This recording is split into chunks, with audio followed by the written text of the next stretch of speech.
Hi everyone, and welcome to RollBound 2. I am your DM, Chas, and I'm going to go down the list and have everyone introduce themselves, starting with Groove.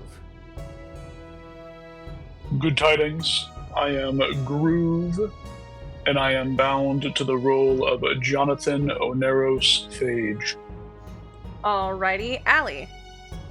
Hello, I'm Ali, and I am bound to the role of Prince Xander. Alright, Minnow. Hello, I am Minnow, and I am bound to the role of Vivian Deshays. Alright, Joey. My name is Joey, and I'm bound to the role of Jay Elwood. Forgot his last name for a second. Alright, Dakota. Hello everyone, my name is Dakota, and I am bound to the role of Lysel. And last but never least, Mickey. Hi, I'm Mickey, and I am bound to the role of Emiko.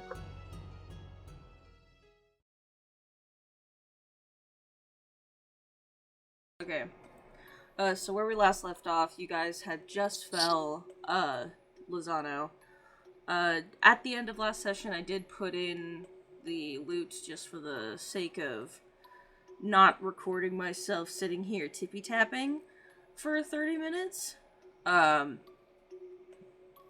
But where we last left off, Jay had just been brought out of being unconscious, and you guys got the spoils from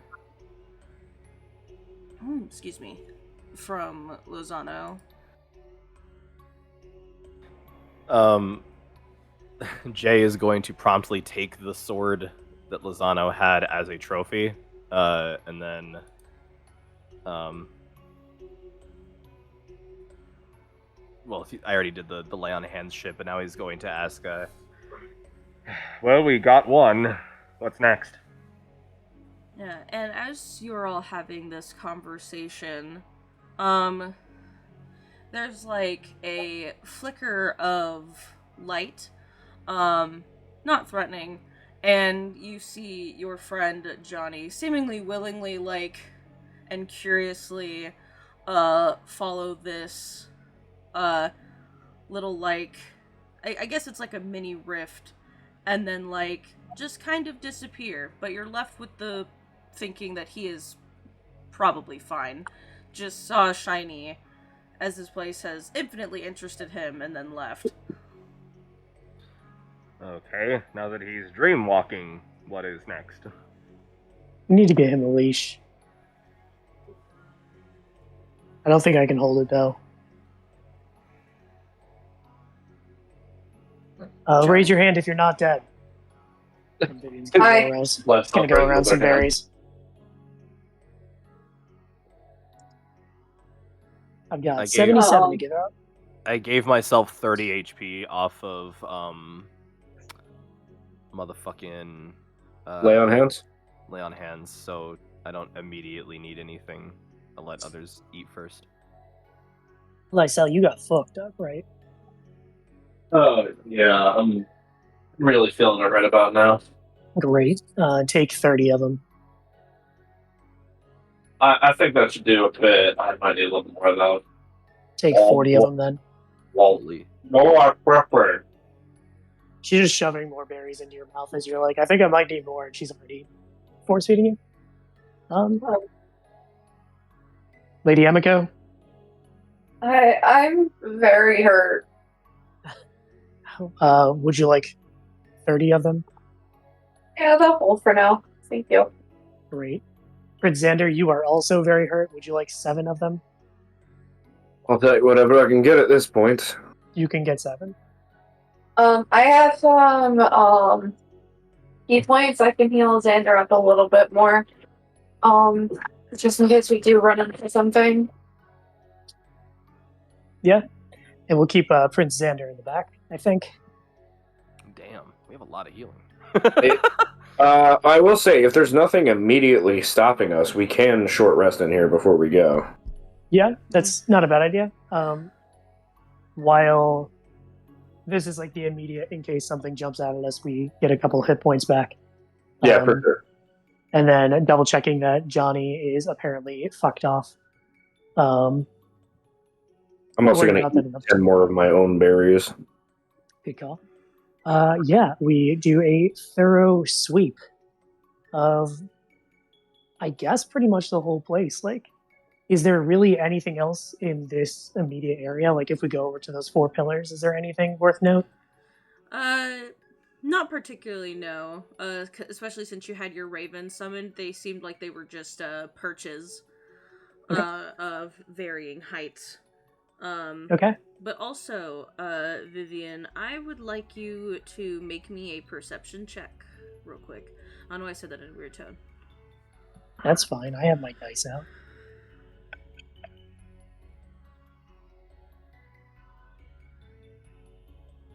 That would be an 18. Yeah. You are... You get like a strange feeling, not a threatening one, but it's almost like the magical resonance of this place is kind of like reaching out to you in a strange way. There's a lot of strange things going on with you right now. Body, mind, and everything in between. You're safe for now, but somehow, some way, you receive this information that this place will disappear within the next 28 hours. So not a rush, Understandable. but now that the person who conjured it, and also another thing of note, which is why I asked the perception check, you see all around you that there's these little wisps of like black and blue and all sorts of colors of energy sort of like spinning around the platform that you're on, and like just spinning up to the top of the quote-unquote sky that seems to be endless. And you know, as you notice them, they start to get more intense, just streaming upwards.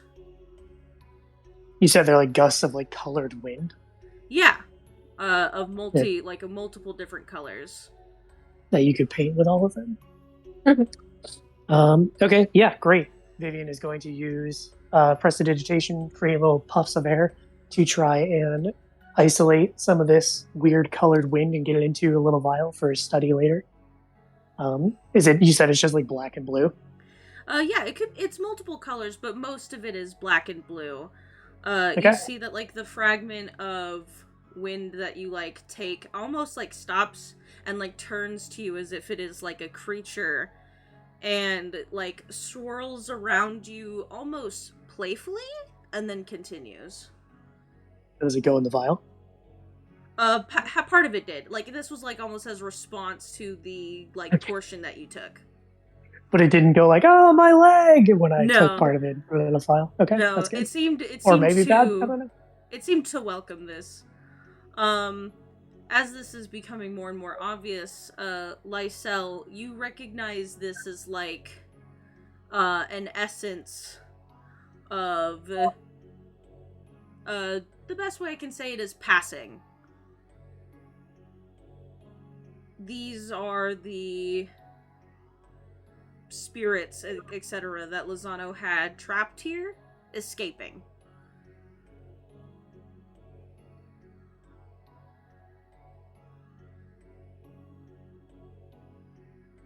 Just because you're a Reaper and shit. Also, roleplay amongst yourselves for like 2 seconds, and also continue what you were saying. Sorry for interrupting you. Since Groove isn't here, I need to say Reaper numbers and a bunch of things everyone's going to disagree with, but I think it's funny. Okay. Alright, glad we got that out of the way. That was helpful. It looks like our handiwork is already starting to show itself. Those What do you mean? Lozano have wronged appear to be moving on.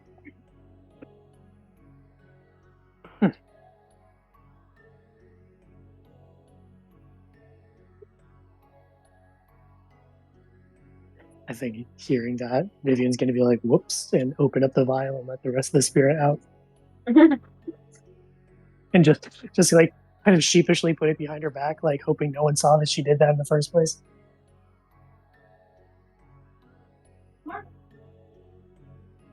Mark?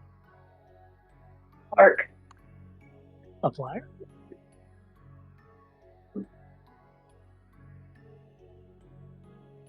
Great.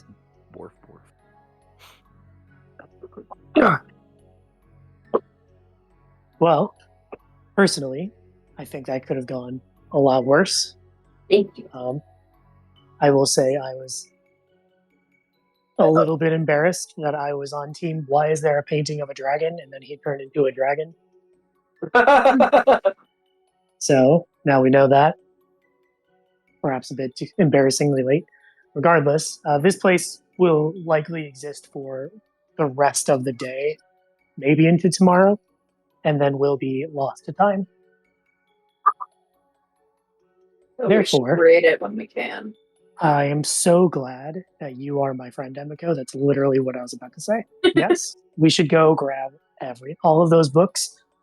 I don't care if they're covered in ink. We'll make it work. I got a bag.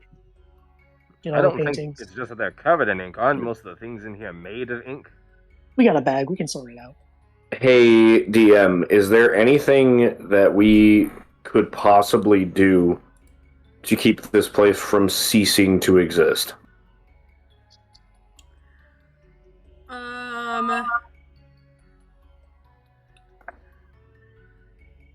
Xander, make me an Arcana check.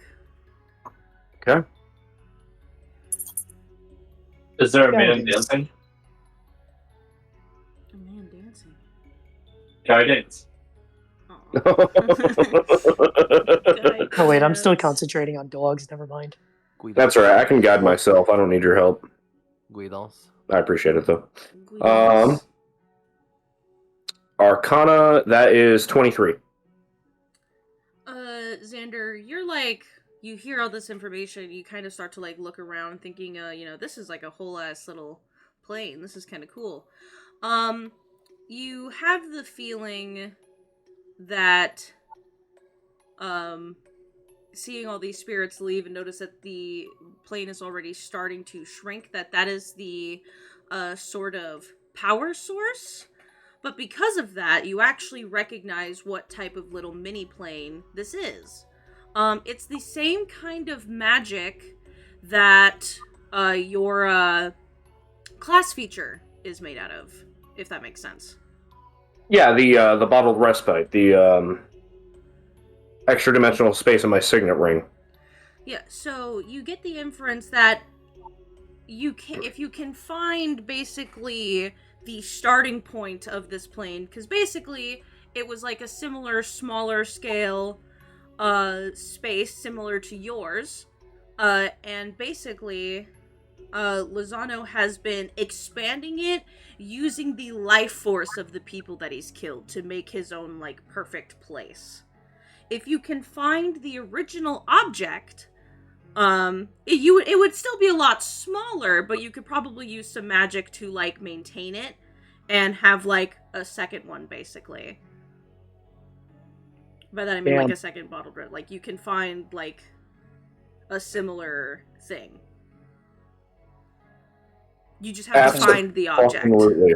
So first thing I need to do is take a short rest. Then. Yeah. Vivian did not get hit that whole fight, miraculously. So she can, if we don't mind splitting up, she can take some time and look around as well. I mean, honestly, I can just go into my genie vessel, and I can go with you, because I'm still aware of everything going on. That way, if you get into some shit, I can bust out and start blasting. You know what? Actually, we're already down one who walked off by himself. Vivian doesn't need to repeat that mistake. She's just going to sit here for the rest of the short rest. Yeah. I will technically get some stuff back. Lit. Yeah, but you do.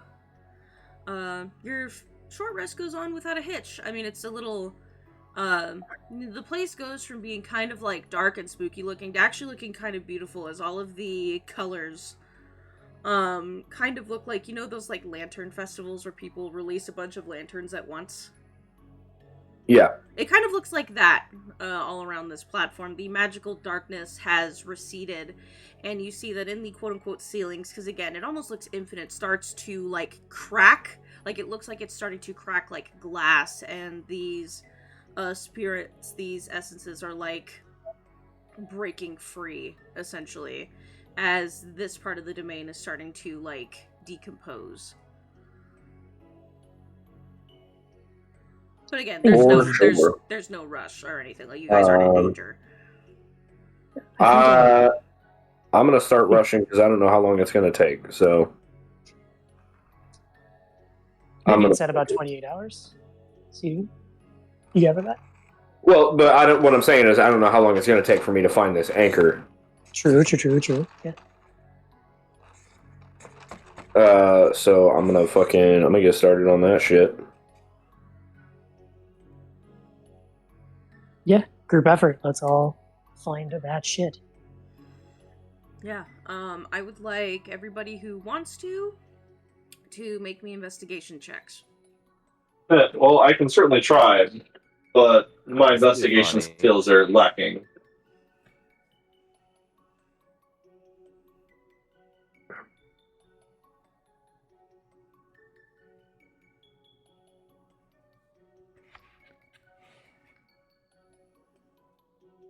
Vivian will cast Conjure Animals once more and summon 8 ravens to have them also just like look around for weird magic shit. Absolutely. Do you want me to roll for them, or do you want me to call it a help? Or call it a help, but they can help. How many of them did you summon? Summon 8. They can help everyone who makes the roll. Great. So everybody roll with advantage. That was worse. That turned my natural 15 into a natural 20 for a total of 19. I guess I'll roll with my advantage, but I don't think I'm going to be fine. Well, Let's see something funny. 6s. I'm not sure you put my down. Actually, I want to do something cool here. Test out a little mechanic of another project, if you will. Vivian, since you're the one who summoned them, can you roll 3 and tell me the highest of 3? Okay. Keeping the 2 I already rolled. So Vivian gets 2 advantage dice. Exactly. All right. I rolled literally double better. Hog champion. All right. So, as you're all looking around after your short rest, trying to find this, for one, you find out that the place actually goes on a little further than you had once thought, but that's because like the rest of the place is not so adversarial. It actually looks like a home. You have to go back through the library and loop back around through a few like little corridors that at one point were hidden, but you can tell that they've been revealed after Lozano being deceased.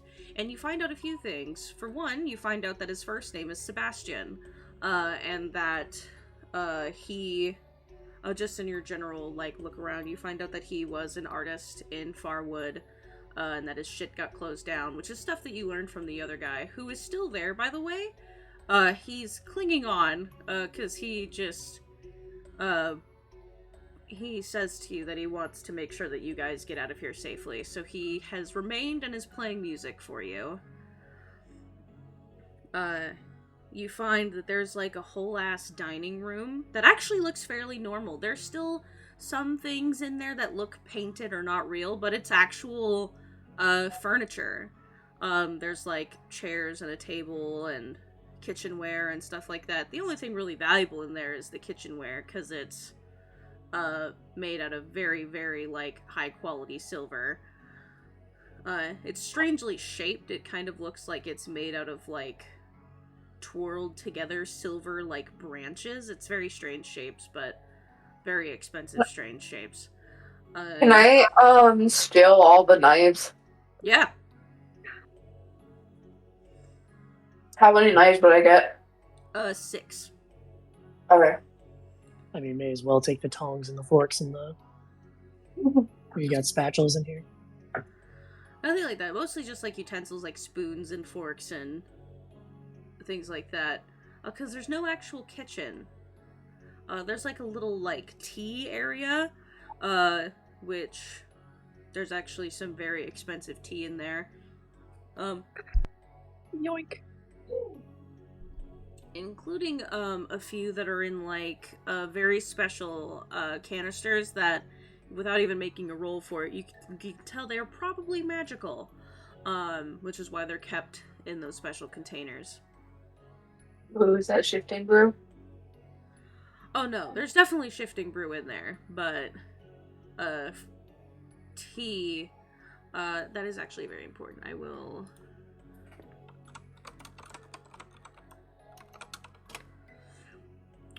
But the tea is separate. Vivian has some magical tea. It's more akin to that.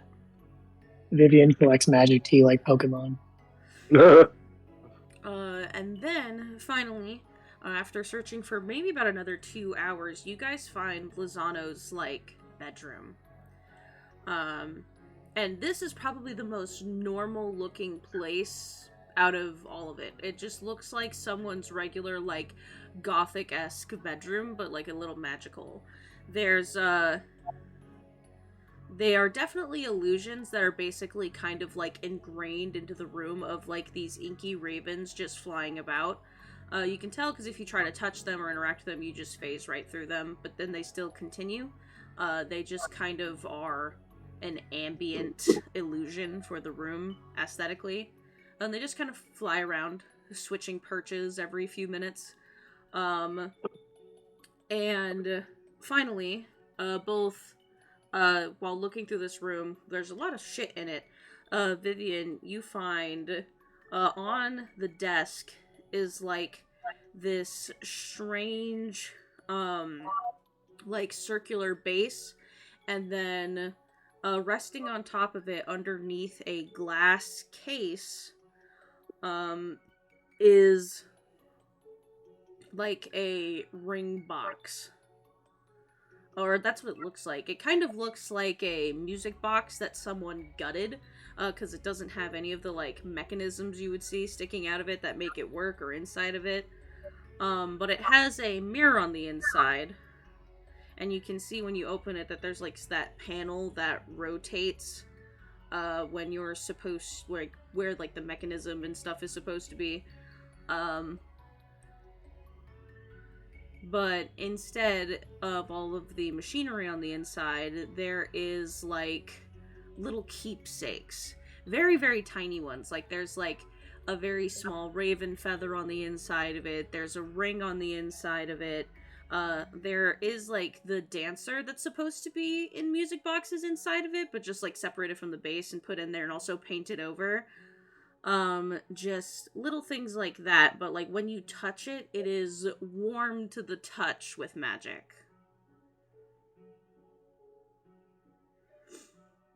Neat. Well, make sure it's not booby-trapped and then throw it in the bag. Yeah. And for Hey, by the way, is that ring magic by any chance? Ring knows in the box. The ring definitely is. When you take the ring out of the box actually feels slightly less warm to the touch as well. Oh, that seemed to be the case with the Raven's Feather and the Dancer as well. Yes. These things seem to be somehow tied to this little box. You get the feeling, especially since you and Xander had discussed a little bit, that this little trinket is the anchor. Neat. All right. Well, in that case, I'm going to take it and say, oh, this is surprisingly less horrifying than I was expecting. I was really expecting something organic in nature. Here you go. Tosses it over to Xander. And to clarify, the anchor is the box itself? Yes. And do the three trinkets need to be inside of it? At least most of them do. 2/3. Yeah. Cool. So if you take one item out, it'll be fine, but all three, not really. Got it. How expensive are his bed sheets? They're like a little lavish, but not like resellable lavish. Okay, we're gonna grab anything that could possibly be resellable lavish and toss it in the bag of holding. Yeah. If there's gold filigree in the walls, I'll take a pickaxe to it. I ain't give a fuck. Nothing like that. There is like a few like non-magical like rings and necklaces that would sell for a few gold pieces a piece because they are real gold and silver. There's also a... Sorry, I'm taking a drink of my coffee.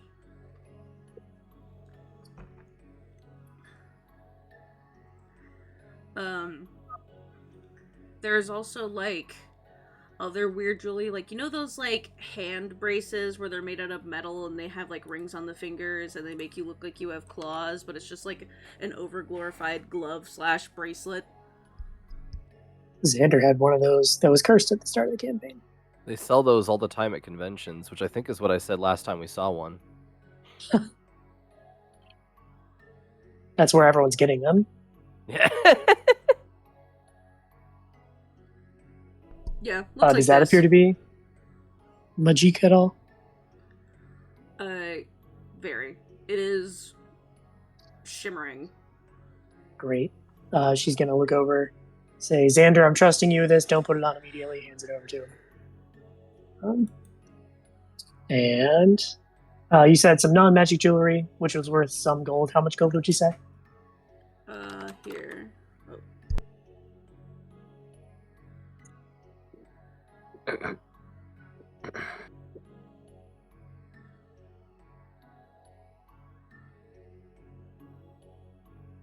OEDGP, great. Liquidating into the fund. Can I try a thing? What would that be? The inky ravens that are just kind of flying throughout the room. I would like to attempt to open my Book of Shadows and absorb the illusion into my tome.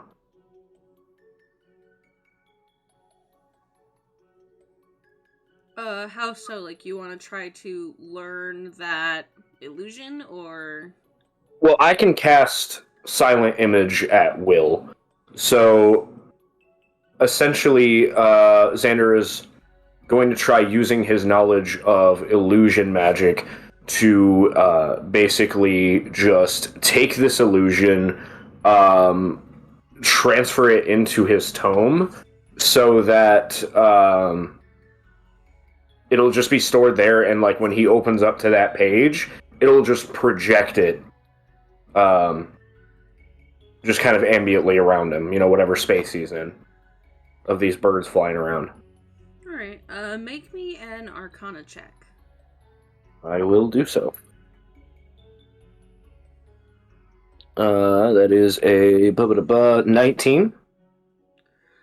Yeah, you are able to do so successfully. It takes you, like, a few minutes, but you are able to after that few minutes.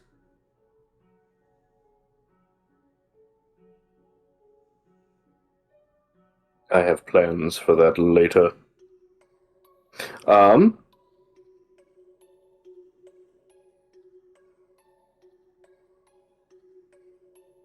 And are they ravens or crows? Just checking. They are ravens.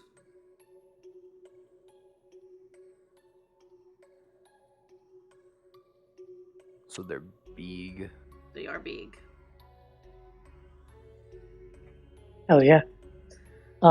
Anything else in this room? Prying up floorboards, anything like that? You do find a journal of sorts. That's the last thing of note. Nothing like expensive or crazy in here, but you do find a journal. And it is a... Give me 1 second, I gotta plug in my headset.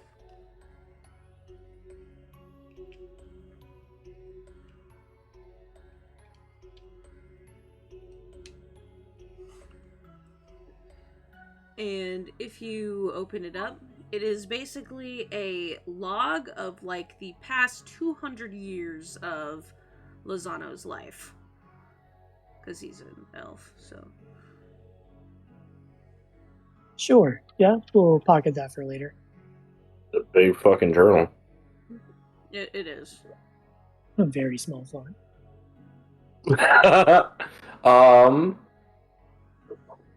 So the extra dimensional space that that I now have the anchor for, how does that work exactly? Like, are we in that extra dimensional space right now? Yeah, so basically, the extra dimensional space is effectively tied to this bedroom that you're in. He has basically made it to where the device does not need to be on his person and he can just kind of have it stationary. So in a way, like, the implication is that you are, like, inside this box, but there is a tangible version of it that can be interacted with in the domain itself as well. And essentially, the way that... Here, actually, make me, whoever really wants to, one more Arcana check.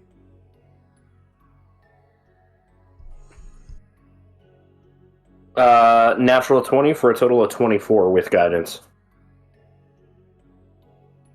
Essentially, if you attune to this, and it is a longer attunement process, you have to attune to it once every day for about a month's time, and if you attune to it, you will be able to use it in the way that you use your bottled well, not exactly. It works a little different. If you attune to this once a day for a month, you basically get to use it as a channel to cast Magnificent Mansion. And after a month's time, you can change the space. Would I be able to speed up that clock by, instead of having it as a separate extra dimensional space, binding it to my ring? Essentially absorbing it into the one I already have? It would still take the same amount of time, but have, like, an extra benefit, because now you're molding, like, a separately made extra dimensional space into another one that kind of functions a little differently. Okay, so I'm gonna try something here, and you just let me know if this goes too far and I can't do this, and that's fine. What Xander is going to do is take the ring off of his finger and have it just sort of levitate in front of him. He's going to stow the book at his side, clap his hands together, and essentially the rest of you see this ring start to shift, and looks like it swells slightly with magic. And I think the pieces of it sort of temporarily come apart, with the gem like kind of hovering over the band itself. And I assume this room also has like the ink motif, right? Not as much as the rest of the place. This one does look a little more normal, but there is a bit of it. In that case, I think what Xander is going to do is he's going to essentially channel ink from the rest of the place around this, and sort of in the way that somebody would make a charcoal rubbing, right? Using the ink to cover like all of the walls and basically all of the space within this room. And then that ink is slowly going to start drifting from the walls and surfaces to the ring itself, slowly getting absorbed into it.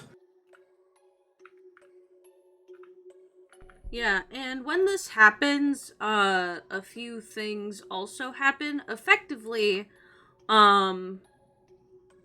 when, like, say you're wearing your ring, you now have, like, a ring connected by, like, black inky chains. Sort of, like, looking like this, but with, like, the aesthetic of both of the objects. For sure. Now... Oh yeah, so Now, even if you combine them, you still have to, like, do the attunement, like, ritual. Oh, yeah, no, for sure. Basically, what Xander is doing right now is because we're in a demi-plane that sort of has been, I assume, kind of like fashioned from like Lozano's mind and the energy of the spirits. Essentially, Xander is this is effectively a physical, intangible manifestation of Xander committing this place to memory and storing the remnant energy of it inside of the ring, such that over time it will slowly the ring will slowly shift. The extra dimensional space, I should say, inside of the ring will slowly shift to accommodate. So I'm anticipating this to be like more of a long term like renovation. But essentially, you know how people make molds, right? Yeah. Basically, that's what he's doing. Yeah. Except for instead of sand, he's using the ink from the space. Yeah, and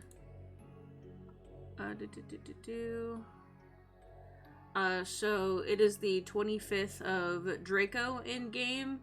So a month from that date, the object, I'll tell you what the benefits are, but you still will get the initial thing of you can use that thing as a catalyst to cast Magnificent Mansion.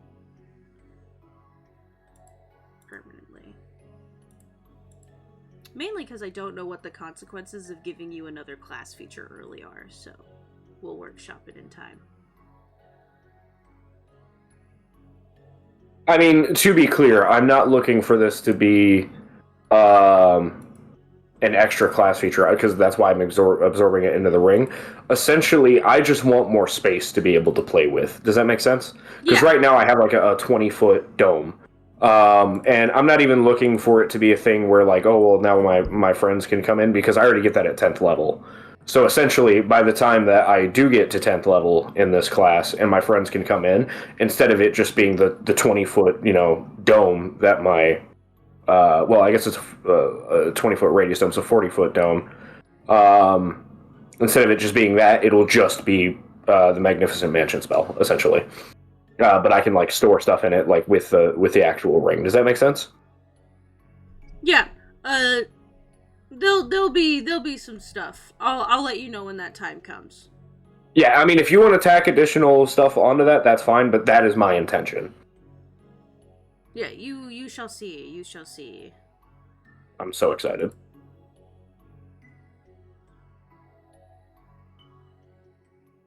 But yeah. After that's done, I'm going to summon an unseen servant. And actually, I'm not going to do unseen servant. I'm going to do floating disc.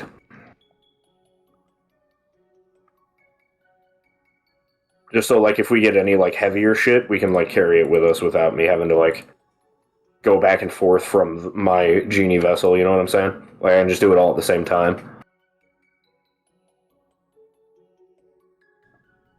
You are A.O. good. And yeah, back to the original plan of looting everything in this place, nailed down or otherwise. Yeah, there isn't much, because again, a lot of it is like illusions or things made out of ink that will not be not made out of ink. If you take them out, they will likely just become a puddle of ink, rather than an object. What about those 5 paintings? Those are tangible paintings. Yes, you can take those. Yoink. And also, you can take the books that are records of all of the people that Lozano has killed. Hell yeah. But I will keep in mind there are 1,200 of them.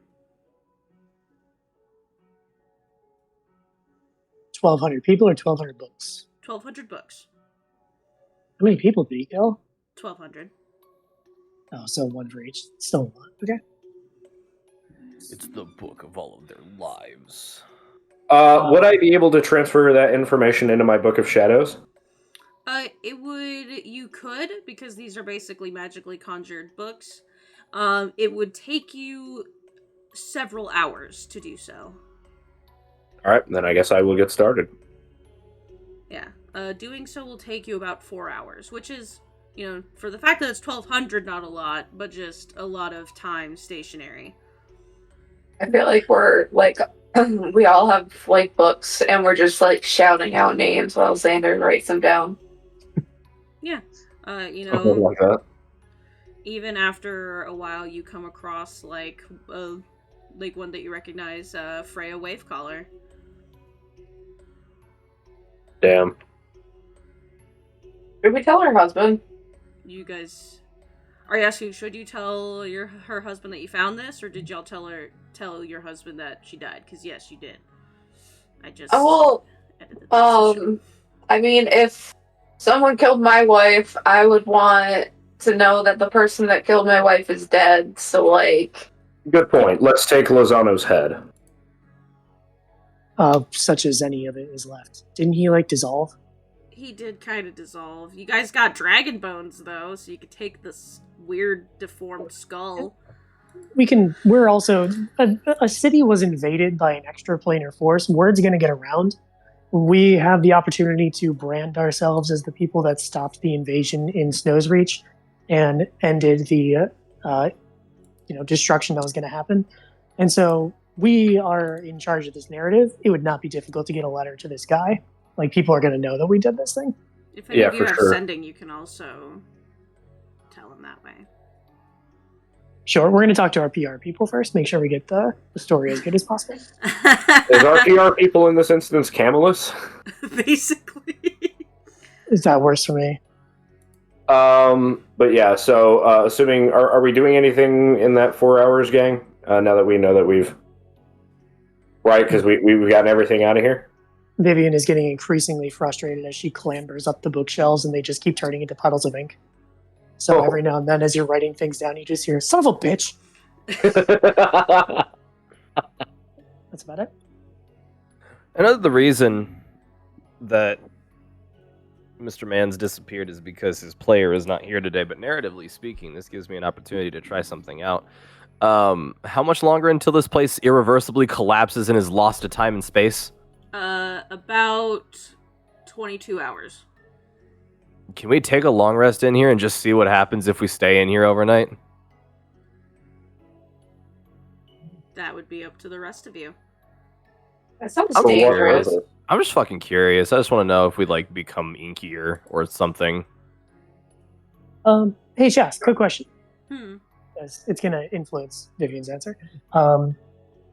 We had sort of mentioned something that is important to Vivian is that she takes in a lot of the magic that is around her, which is why, since she hasn't taken her medicine in a couple of days, the last episode she was starting to cast spells and like there were little like streaks of black ink in there. Mm-hmm. As she has been casting them since then, are those because now that the place is starting to dissolve, are those streams of ink still present in any of her spells?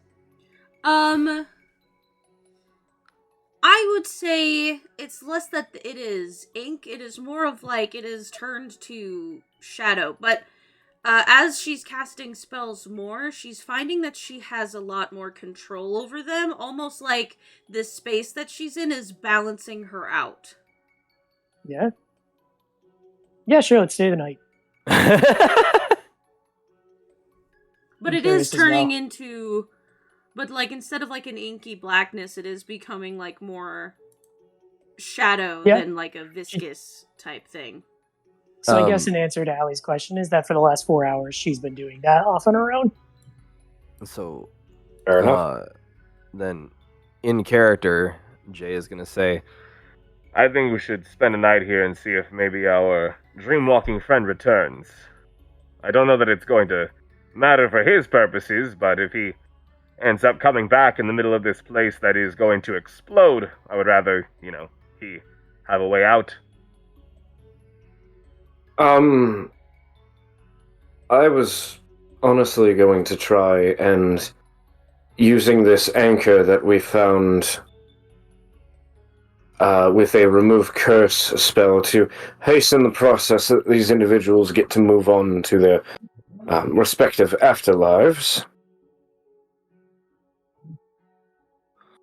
Is that something that would need to be done? That would need to be done here? Because if it is, then that's all the more reason. I mean, to me, this all seems very unprecedented. But I will leave that decision to Mistress Deshays. We should let the city know what's happened here, rather than just leaving this portal open for the last day without any explanation. How long do you think it would take for you to hasten the closure of this place? DM?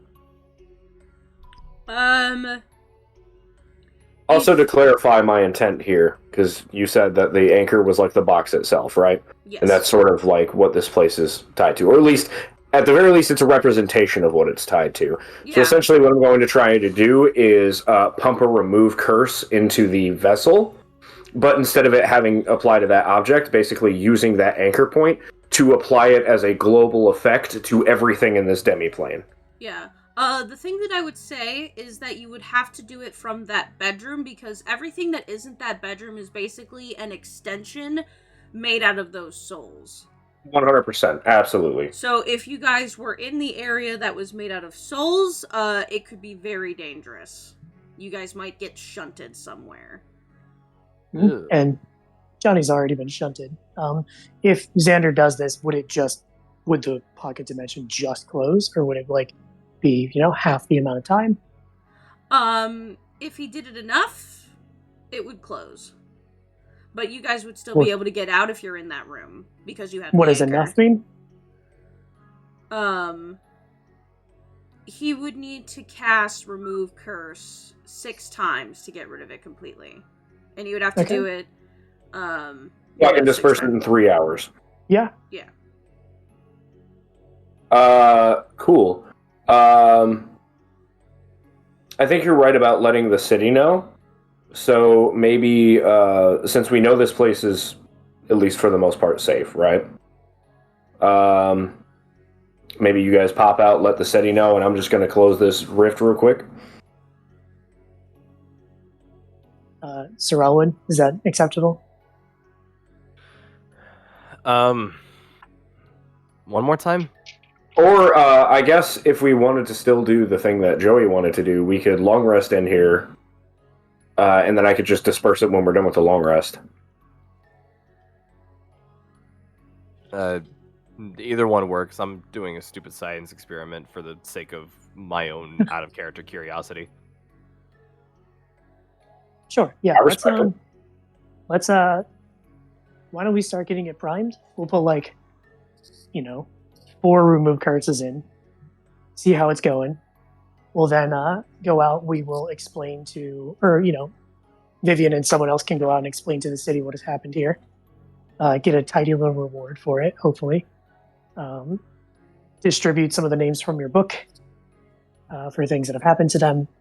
And then we'll come back and we'll finish it off in your place, assuming we can do that.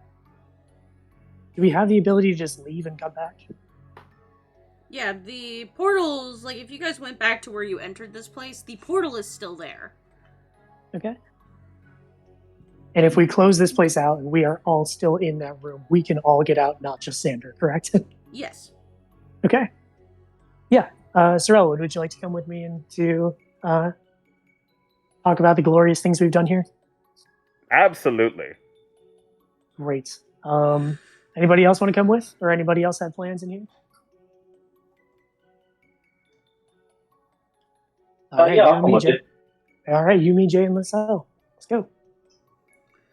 Yeah, so, when you guys, leave, there are people, being pushed back by guards gathered around, the plaza that all of this started in and gathered around the portal, almost as if waiting for you to return. And when you all, walk back through, people start cheering. And the guards like are trying even harder to keep them pushed back. All of the dead have been cleared out. There's maybe still a few stains on the crystal ground. But most of all, standing on the other side is Camillus, who is past the barrier of the guards. Maybe for obvious reasons, he's kind of allowed to be.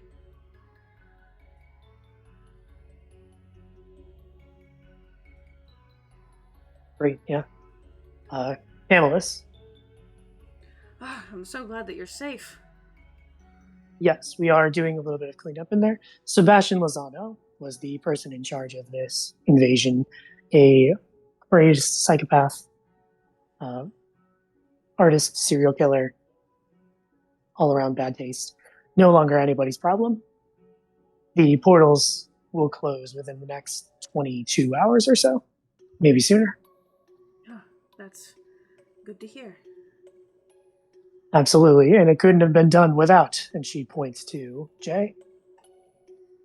Says, say the line. The silver lining.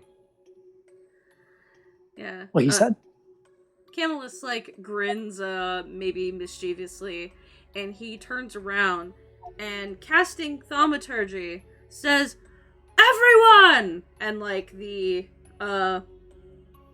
like, people go, like, silent, like, they stop cheering for a second, like, huh? And then he, gestures to the three of you that walked out, and again, still using thaumaturgy, shouts, "The individuals who have freed you from the peril of the artist and have saved Snow's Reach, the silver lining!" And, like, there's, like, a moment of, like, silence for a second as people, like, start, like, whispering among themselves, and this only lasts, like, 5 seconds before an immediate uproar starts again. Yes, us. That's us. Oh, thank God. Oh. Vivian immediately full of regret that everyone's now staring at her. Just, oh, okay. All right. Yeah, do you want the helmet? No. He takes off a it's helmet. fine. There's another helmet underneath. That is incredible, but no. I think when found in most circumstances like this, Lysel would get anxious, but for the first time in such a circumstance, they actually smile and kind of give a wave to the crowd of people. Yes, good on. And Jay's gonna take one of his big ass fucking gauntleted hands and start fucking like waving out at the people. Yeah, and then people start chanting, like, "Silver lining!" Like, just over and over again, and it is so loud that, for those of you that are still inside of the thing, you guys, like, it sounds like someone's playing it out of, like, it sounds like you're overhearing it from someone's headphones on a bus, but, like, you, like, hear, like, the slight vibration of, your group name being chanted. Xander, immediately wondering what the fuck is going on, is going to go outside. Would you say it sounds like Allie laughing through your walls and being picked up on your mic, Chas? Yeah. And vice versa. Yeah. But Xander, you step out and you see that there are people, like, you step out, people get even more excited because they're like, "Oh, there's more of them!" And they just are chanting the silver lining and cheering. Fuck yeah, dude. I'm gonna do silent image above my head for fireworks.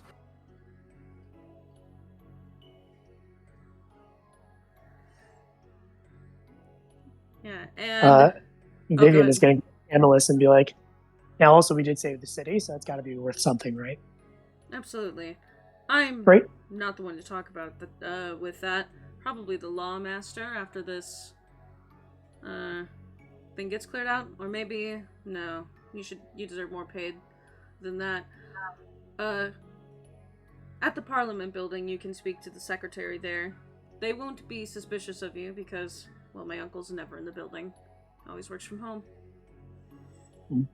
Maybe after Work from home life is a curse, I've been told. He seems to Need to enjoy get people it. back in the office. Yeah, good luck. Soon, his office will be behind bars. That's rad. Gale holds up a fist for him to pound. Yeah, he bumps fist and says, Great. "When you all get the chance, I'm assuming you need some time, maybe tomorrow. There is something I need to talk to you about.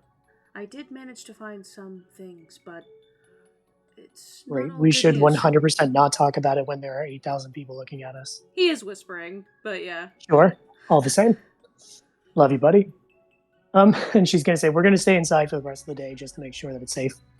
But we will be back tomorrow to collect our due reward. Yeah, of course. While they're having this conversation, Xander's just doing fucking crowd work, basically. Yes, thank you very much.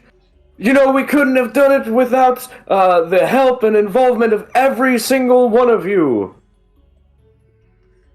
Yeah, they're Very quietly. Very up. quietly. Yes, we could have. No, they're eating it up. They're eating it up.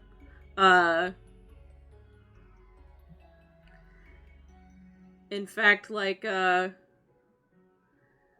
there's a few people, Xander, that you may like don't recognize them personally, but you notice that there are people that are also like Earth Duressy, and stuff like that. That kind of are just happy that, you know, someone from, you know, Petrus represent. Like, they're like, yeah! Fuck Is yeah, dude. Emiko still inside? Yeah. You're going to get a message through the necklace. Lady Emiko, if you would like to be recognized as a savior of Snow's Reach, now's probably a good time for it. I'd rather not. I don't do well with people cheering for me. Oh, thank God, I'm already on my way back. And yeah, Vivian walks through the portal. Yeah, and when everyone's about to walk back in the portal, Jay, you feel like a weird tingle in the back of your neck, as if a breeze that is a bit colder than normal, even for license, like, has swept over you. Almost like someone is, like, calling to your attention, but when you turn around, there's no one there. Must have been the wind. Yeah.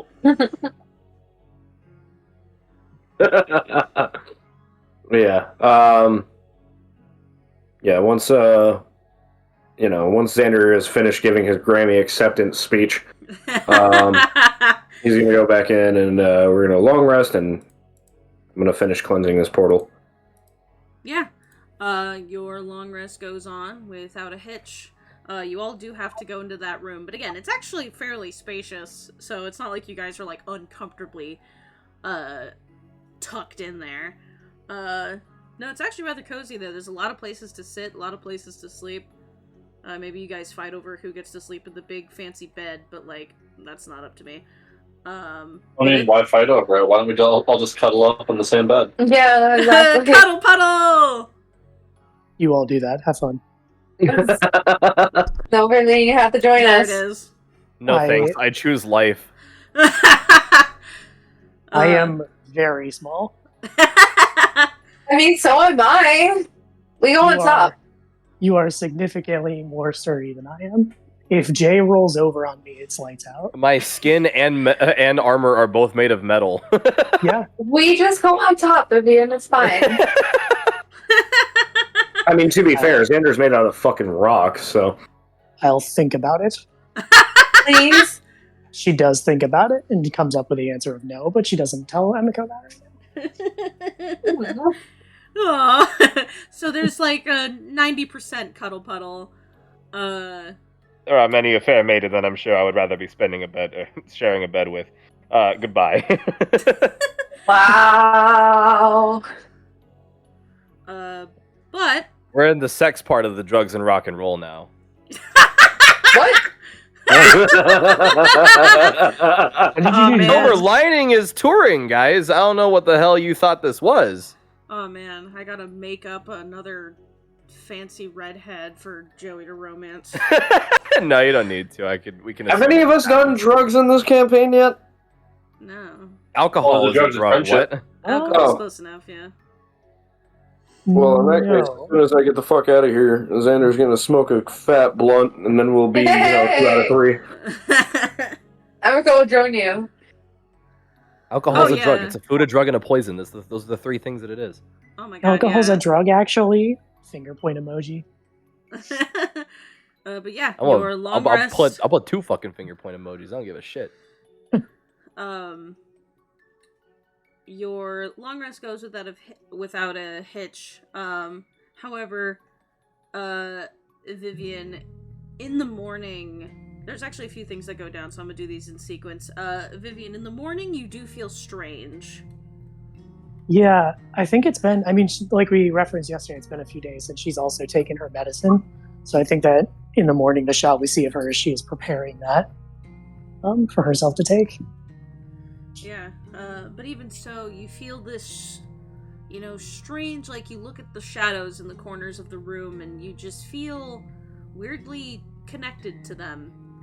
It's a strange feeling. The whispering normally should be a lot louder at this point, but it's not. Like, you're hurriedly making your medicine, but you're doing so rather peacefully. But there is this, yawning pit at the back of your mind, almost like it's trying to, but something right now, and you can tell it's not permanent, but something right now is stopping it. And it's very strange. It's not bad necessarily, but it's kind of like when someone whose brain never stops racing takes medicine for that for the first time, and they're creeped out by how still their thoughts are. It's like, I can focus right now. I can think properly. It feels like you have, just unbothered thoughts, or at least you can think without even worrying about how much you've taken your medicine or how recently. You can just think. Which in and of itself is terrifying, because she's like, I should be way more anxious about this right now, and I'm not. Exactly. And it's this but it's weird, because you see the shadows of the room, you see the darkness around you as this place is falling apart. Because if this door's open, you can see it falling apart, and since you guys are going to leave in a few hours, you can see even more so this other plane crumbling away as the life force that used to power it finally gets to move on. But your body feels comforted by this darkness surrounding you. But not in an evil, edgy way, but in a very peaceful kind of way. It is relaxing to you, and it's empowering you, you feel. Yeah, I think that there's something about that. It's interesting. I kind of thought I was going to get away with this, but now Jay suggested that we all sleep in the same room together, so everybody gets to be a part of this now. I didn't suggest that. I was saying we just spend the night in the portal. I'm going to blame you either way. And so, as part of her medication, the way that she has described it before is that the demon is always present, it is always there. However, the way that Aether works is that she takes it in over time just by existing. And so what the medication does is it will occasionally expel the excess Aether that she has picked up along her soul, almost that it's clinging to, clearing out your cache on your, or clearing out cookies or something. And it is because of that extra Aether that the demon is able to get more of a foothold and is able to interact with in small ways, such as whispers or visions or some such. And as she is tending to this familiar ritual of putting her medicine together, extracting any and all matter or Aether from it, so that way it becomes almost like almost like Drano for the soul, basically, is maybe the best way to think about it. I love that phrase. Drano for the soul is a good phrase. I'm going to patent that. The comfort that she feels from the shadows does not give her quite the satisfaction that she feels like it should, and she feels like it's strange that she should have satisfaction in the first place. So I think that she hurries while everyone else is getting ready behind her, and is going to, unlike before where she normally bottles it up and then takes it as she needs it, she has been taking her medication way more frequently lately. something that she has not really brought up too much with the group. And so I think that this time, as soon as it's ready, she is going to reach down with a ladle and just take a big swig. And the same thing that happens, usually always happens this time, where for a brief moment, the starry eyes will go black. Her body will go numb. On her shoulder, Gale will go kind of stiff, a little bit drowsy, a little bit sleepy as this effect takes place.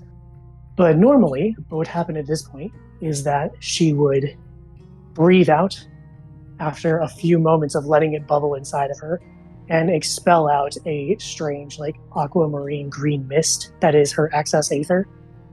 But in this case, she starts to cough and starts to choke and starts to clutch at her chest as there's a bit of pain. On her shoulder, Gale continues to flounder and her a little drowsy, not able to regain her normal strength. And I think Vivian fucking collapses to the ground, like big clamor, knocking things over on her alchemy set. Oh shit! Yep, Xander goes over and tries to catch her before she hits the ground. Yeah, coughing, choking, seems like not able to get air in, clutching at her throat. You also see that the stars have not yet returned to her eyes. They are still pitch black. And I also thought I was going to be super clever and get away with this, but I'm not going to, unfortunately. Because all motherfuckers are here. Make me a con save. We'll get to that. If I can, describe a little bit of what's happening as well. Yeah, of course. But I absolutely will do that con save. Keeping in mind that Jay is here, which is actually helpful. Thanks, Jay. You're welcome. As she continues to cough and choke, she begins to cough up blood, seeming like it is filling up her mouth. Xander, you are there trying to do whatever you can. You see that there is something lodged in the back of her throat. It looks like a black and green rock, almost, covered in her own blood as it seems to have sliced up her throat coming up. And you then feel something soft land against your shoulder. And you look down and you see that Gale has now fallen away from Vivian's shoulder. And instead, you see a small stuffed animal, just a child's plushie of a little polecat on the ground. And Vivian is grabbing your chest, just like clawing in terror at her own throat at anything. Maybe the first time you've ever actually seen her scared. And I'll give you that con save. You said this is like a stone in her throat? Yep. DM, can I attempt to use stone shape to not just dislodge it from Viv's throat, but also to like stretch it out and like make it smoother and like basically smaller so it's more, I guess, manageable? Does stone shape have to be non-magic? Stone? I don't remember off the top of my head, so let me look up spell it. It doesn't specify in the spell, to my knowledge, but regardless, unless the thing can be affected by magic, you know. Touch a stone object of medium size or smaller, or a section of stone no more than 5 feet in any dimension. Form it into a shape that suits your purpose. I mean, you have to touch it. Yeah. I mean, yeah. I can see it, so presumably I can touch it. Yeah, if it's far enough in her, I would say it's a bit messy, but I mean it's better than her choking to death. To give you a little bit of context, Chas, normally her aether comes out as a mist. It is coming out as a solid crystal, and it is killing her if she doesn't get this out. I would say, that Xander can manipulate it, but due to the unique circumstances we're dealing with here, I need Xander to also make me a con save. Got it. Hey, Chas. What's up? Should I use my new con save? Yes. Okay. In that case, it's a 22. I got a natural 1. Ain't that just the way? Can't fix that. Okay. What is the total, though? That is important. 5. Okay. Because one of you succeeded, The stone comes out a little bit, but not a lot. So Vivian, you take 2 points of magical piercing damage. Both of you make the save again, but note, Xander, you don't have to cast the spell again. This is all happening in 6 seconds. Okay. So both That is of you... another natural one, total of 5. Jesus. Oh no. That is a You're gonna 14. kill Vivian. That's fine. I have a backup. Vivian, you both succeed. Well, not you both. Vivian, you succeed, so since one of you succeeded, you only take 1 point of magical piercing, and I need 1 more. Yeah, Vivian, by the way, looking around the room as if she is trying to use her own eyes, but is completely blind. Without Gale there, too. So that roll was a natural 3 for a total of 7. That with okay, the plus that's 3 a for my charisma. Oh, no, sorry. So a total of 10. Alright. That's a 26 with Jay's boost. Alright, so the DC has been decreasing because of at least one of you succeeding. It would have decreased a lot more if both of you had. In this case, the DC was 10, so both of you succeed. The stone Thanks, smoothens, and Vivian is able to just cough it up. And a, ellipse-shaped, circular, ovular, gemstone with a black rim and green and blue interior just pops onto the ground covered in blood and saliva. Vivian, you take 1 more point magical piercing, but that's it because then the stone changed shape and came out. And I you think were it's able to in this. breathe. Yeah, So at this are point, you- Sorry, go ahead. So are you possessed by tonsil stones? What the hell was that? She spits up a lot of blood. Whatever was still stuck behind her voice is raspy.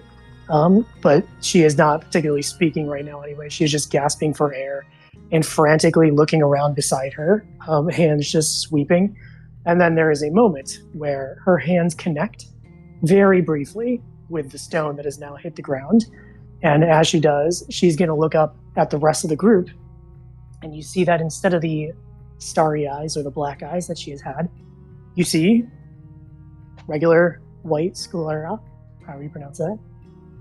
Deep red crimson irises, not uncommon for elemental goblins of Viron.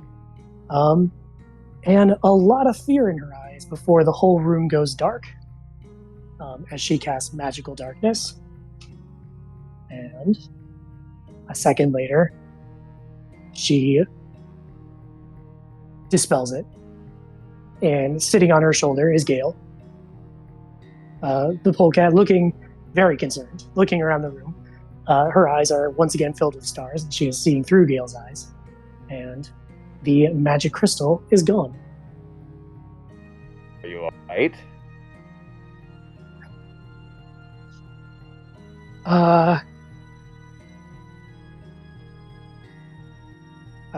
I don't know how to answer that.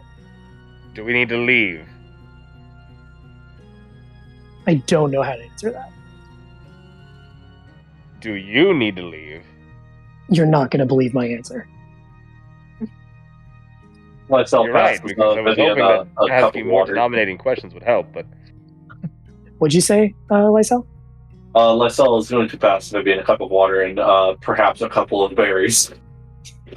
Yeah, she reaches into her bag. After you hand her the water, she swishes around her mouth, spits out a little bit more blood, reaches into her bag for some of her good berries, and pulls out a bunch of rotten grapes. Or berries, I suppose. Whatever they normally are, but rotten beyond any sort of benefit to them. So Here, Vivian. Emika's gonna drop down and give her a hug as she heals Vivian for 10 HP. Yeah. I think for the first time, Vivian hugs you back. And says, "I'm sorry I didn't join the cuddle pile last night. I don't think that these are related, but still." Oh, is this a new morning? Oh yeah, this is after your long rest. Oh, okay. Shit. I thought this was waking us up. Gotcha. Sick. That's even better. I have all my shit back. Oh, shit. Okay. That was weird. I don't know what just happened. That's never happened to you before. No. Hey, you know what the cool thing about that thing was? I'm so excited to hear what could possibly be. We have the same color eyes. Do we? Yeah. I don't. You have starry eyes as well? No, the red eyes. Oh. Oh. That's what that was. Didn't even know you had an eye color? It's been a while. Ah. I'm in a lot of pain. That's entirely fair. Take all the time you need. We should probably leave because isn't the portal gonna close soon? Well, supposing that we were about halfway through our day when we went into the portal, I imagine we have a couple hours still before it closes. I mean, we took a long rest though. That was 8 hours. Well, right, but it was good for a full day cycle. Yeah. We have essentially until Prince Sander closes the portal, she says. Before you guys continue, there's one more thing that happened over the course of your long rest that I need to point out. All of you notice that there are more markings along Lysel's skin, and there is a strange little orb just kind of floating in their vicinity. What color is the orb? It is black and red. Can I poke it? Yeah. It feels warm to the touch, but also your hand goes through it, but you can still feel its presence. Whoa. Like poking a jello.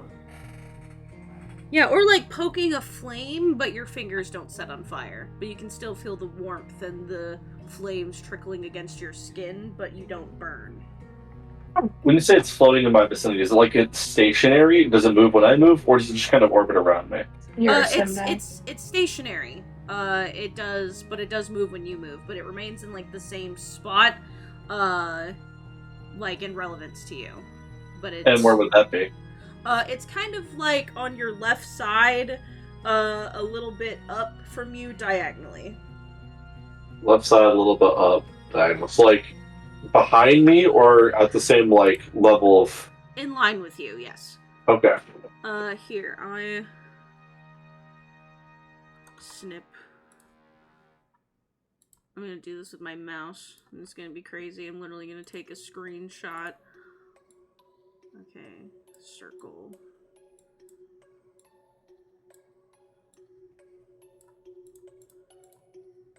Ugh.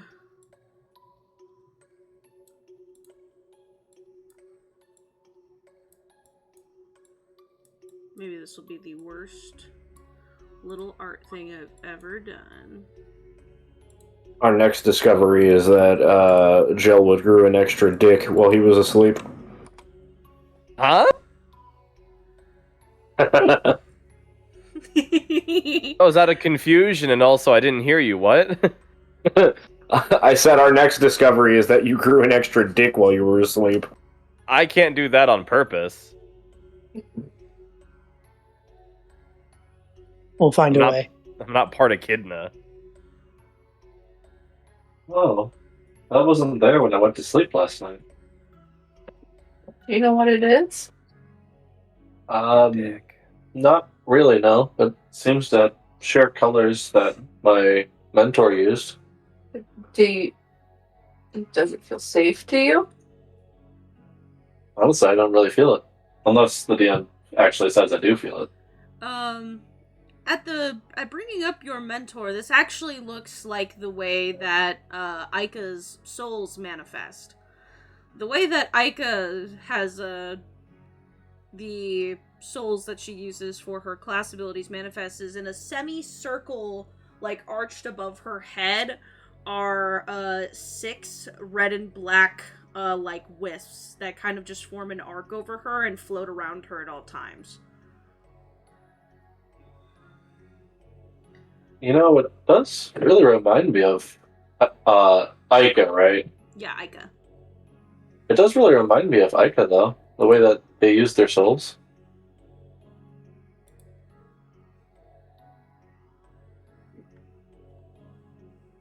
Are you saying this thing is a soul? I'm not sure if it is a soul. It might be. If it's a soul, does that mean I had my finger in someone's soul? Possibly.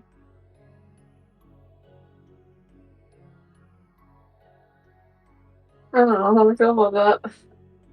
If I'm not mistaken, the souls themselves are not just floating around you, right, Lysel? They're more manifestations of your aether than actual souls, yes?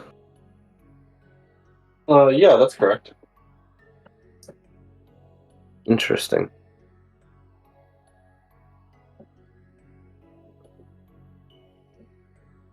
I wonder why it chose to manifest now. Well, like, what prompted it, I wonder? Well, you did kill a fucking dragon. And then we also stayed the night in a very weird place. I suppose there are changes happening inside all of us. Well, Vivian. Ugh. Xander gets a concerned look in his face and then, like, looks down the front of his shirt. Nope, I don't feel any different. Me neither, but I must say I do want one of those interesting claw-looking things. Emika, are you trying to take both of those? No, this one. You can have the other one. We should. Oh, thank you so much. We should get Jamie is everything going to love it. identified first. Well, I have some time to kill. Xander's gonna start casting Identify. Oh, let me write it in,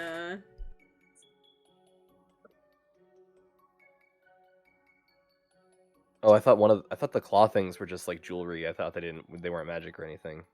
No, I said those ones definitely were magical, but they were, like, in the same place as all the other jewelry.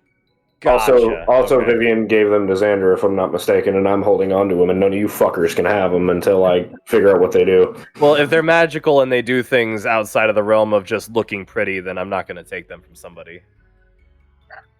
At least not until we find that they're not once again cursed by Priscilla. I mean, if it is cursed, I already have removed curse, so it will be a minor inconvenience at worst. Yeah, I think that while Chess is typing this up and while Xander is identifying everything, Vivian's going to go into, like, the next room and just run a bunch of tests on herself, feeling very groggy and dazed. And she puts out a couple seeds that she has in her bag and runs a hand over them. And instead of sprouting, they all burst into flame. And she says, "Oh, that's alarming." Vivian? Yeah. Would you like some help? Yes. And I think that Vivian is going to, because originally she was just, like, pulling out seeds, so, like, oh yeah, let me make a little, like, couple herbs real quick, and then they just combusted. She says, well, that's bad. Yeah, and testing out all of her shit with Emiko.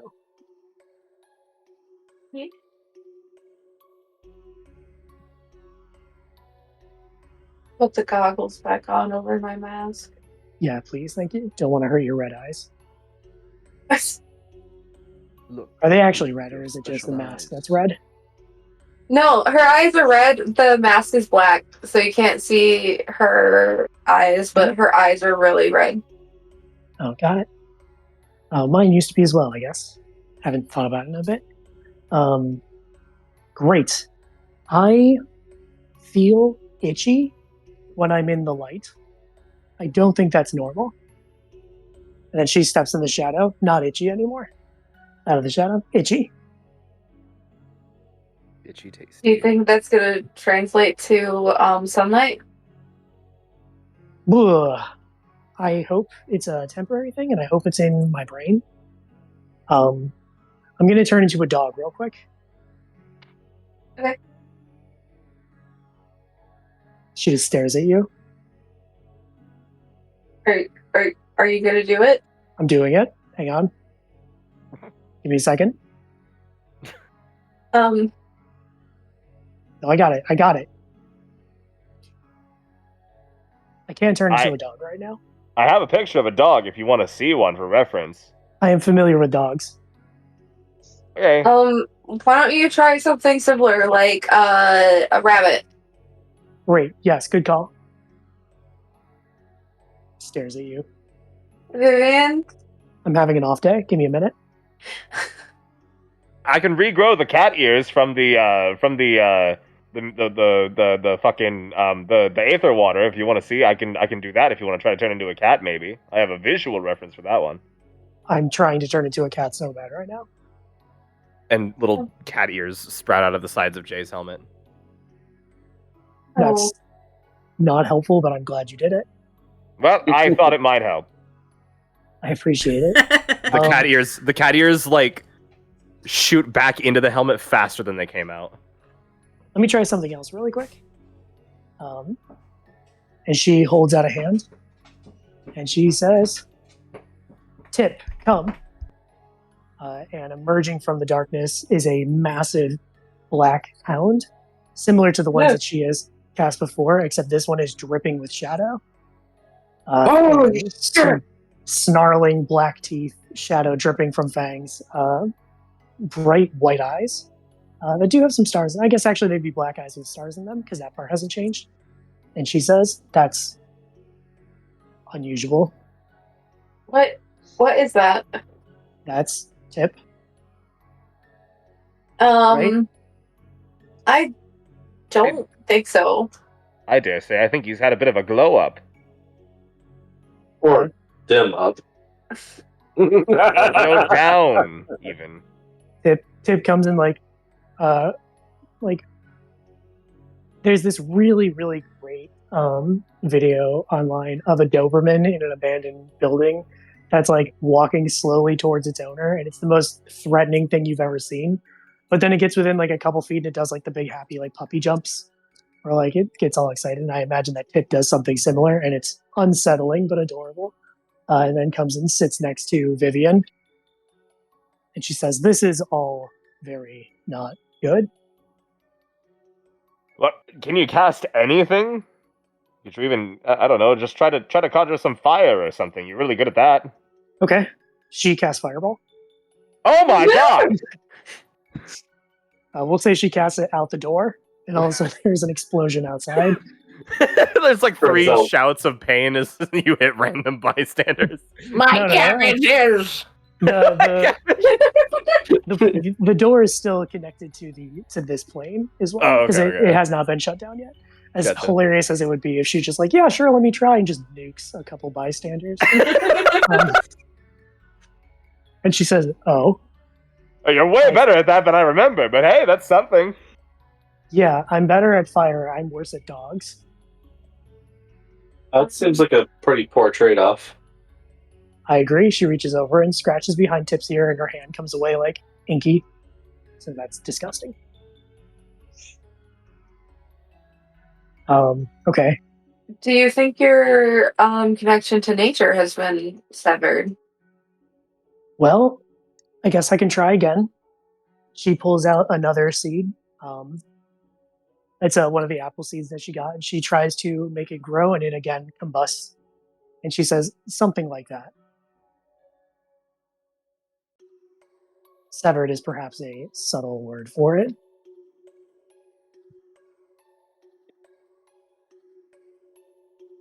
I'll figure it out, and in the meantime, maybe no fire.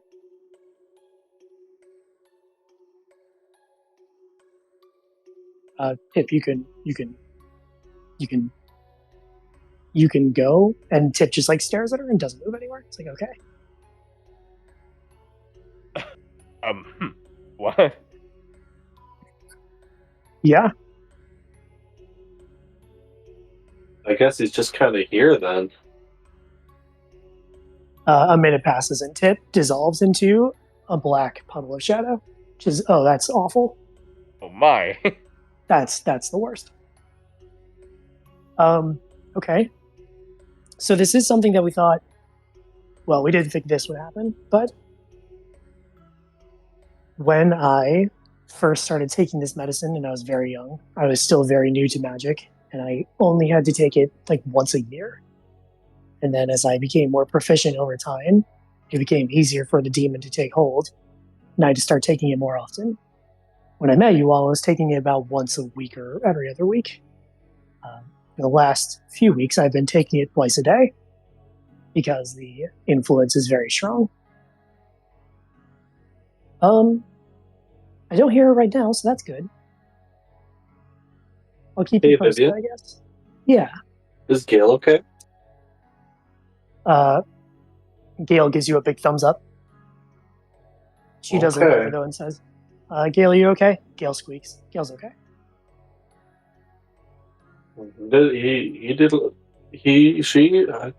I forget, but they did something a little weird when that happened. What happened? They turned into a bit of a stuffed doll. Gale looks confused. Oh, you didn't know he could do that. It's she, but yeah. She. She can't do that. No, Shouldn't. she did. Well, she can now. Oh? Yeah, she looked like this for a moment, and a silent image appears of what Gale looked like as the stuffed animal. Kind of sounds like a me thing to do. That's actually really adorable. Yeah, that was Gale, once upon a time, before I knew how to bring her to life. So that's alarming that she turned into that.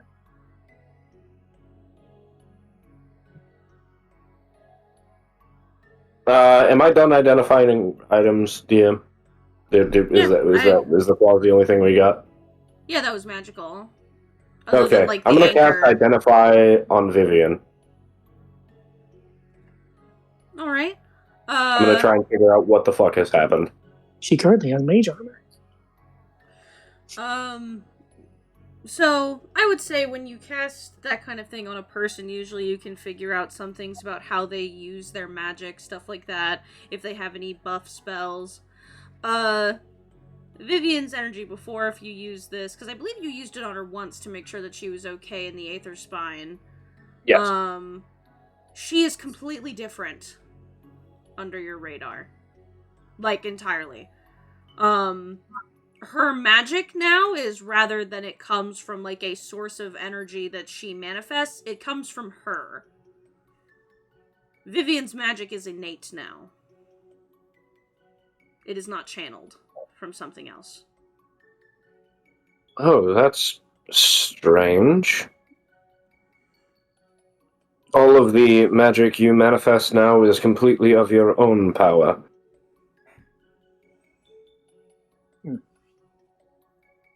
I had a friend like that. She pissed me off. She was always so good at tests and never studied for it.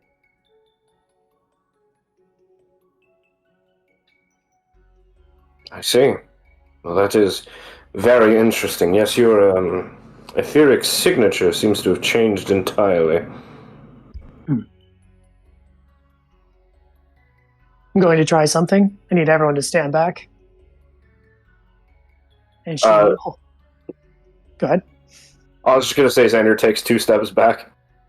Yeah, she steps out the door, holds her hand straight up in the sky, and says the forbidden words. Adult male bull hippo. And is only met with her own echo. Oh, no! No. Hephaestus. No! Oh, no, dude.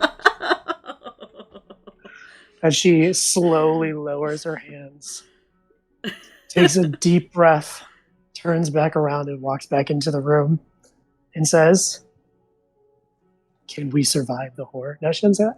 She says, "Okay, we'll be able to make some changes." Berries. She holds out a hand. Fire. Nope. Okay. Puts it back. We're gonna have to make some changes. We'll figure it out. Someone give me a small animal. Squirrel. You have one in your hat. Boom. Take off my hat. Oh, Howie, Tyler, how are you both? They still respond. Yeah. Are you asking do they or saying they do? They do. So, what do they say?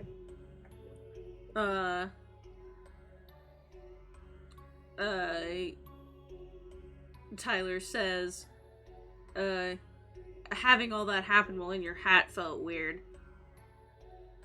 Yeah, sorry about that. Howie, how you doing? I accidentally cut Tyler's tail off. Oh no! And Tyler wait, says, he's a it's fine, lizard? I'll grow it back. I dug him in the bag. Dug him in the bag is crazy. Right, It's a put the hat lizard. back on. Okay, so I can still talk to animals. That's good. We're figuring things out as we go. I'm, for the first time since I was very young, am starving. Well, then let's get you something to eat. I'm sure the taverns out there will be more than willing to cook us up something nice. Yeah, and if Johnny decides to pop back into non-existence, then I guess that just kind of happens, because I'm not really sure what we can do for him beyond this point. So there on the door, like pinned to it, is like a hastily drawn ink drawing of a smiley face and writing that says, "I'm fine." never mind, he's fine. Couldn't even come in and say hi. He's very enthralled in whatever dream he's escaping through. Probably Lozano's. I imagine Lasagna had a lot of nightmares. I mean, this place was practically that maniac's. It wouldn't surprise me if there's more than enough dream energy here for Johnny to feast upon. Indeed. Speaking of, are we ready to go? Vivian's rumbly tumbly responds. Oh, I think we are. And Xander is going to put in the last remove curse. Yeah, and when that happens, instead, the door slams shut forcibly, and you feel the entire room rattle, and then you feel this strange sensation like you're falling, but you all stand, like, perfectly upright still, and then the door, like, goes, and opens a little bit on its own, and you see the plaza of the city outside. Xander, a single bead of sweat goes down the right side of his face, and he says, "Right, all according to plan." And he's going to step outside. Yeah, and when you all step outside, there is no door there. No door? No door. No door? No door. A door. That's terrifying. Oh, rip.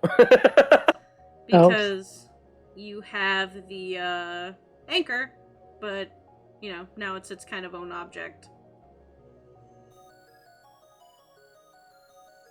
Yeah, Vivian stands outside in the sun and starts, like, itching. And says, I'm going to need to get used to this. I also need a breakfast sausage right now. That is not a euphemism. Euphemism for what? Yeah. Penis. And some people look confused when you guys just kind of step out of nowhere, because life has resumed. There are people just walking through the street. There's, like, bulletin boards with the news, talking about the silver lining and the feats that they've accomplished, but otherwise people have gone back to their daily lives and are kind of just walking by like, oh, fuck, where did these people come from? Okay, that's weird. Oh, hey, that's the silver lining. Oh, you know. Some people, like, point and talk, and they're, like, smiling, like, oh, hey, like, that's the silver lining. Yeah. You know. Just because the world almost ended yesterday doesn't mean that you can just call out. You need to come in. The basic... Yeah, sorry about the weird, intrusion. We want breakfast. Where's breakfast? Good breakfast? Good? Ideally? One person, stops and says, there's a tavern right by the crystal. best fucking eggs and sausage you'll have in the entire city. That's precisely what Vivian was looking for. She's gone.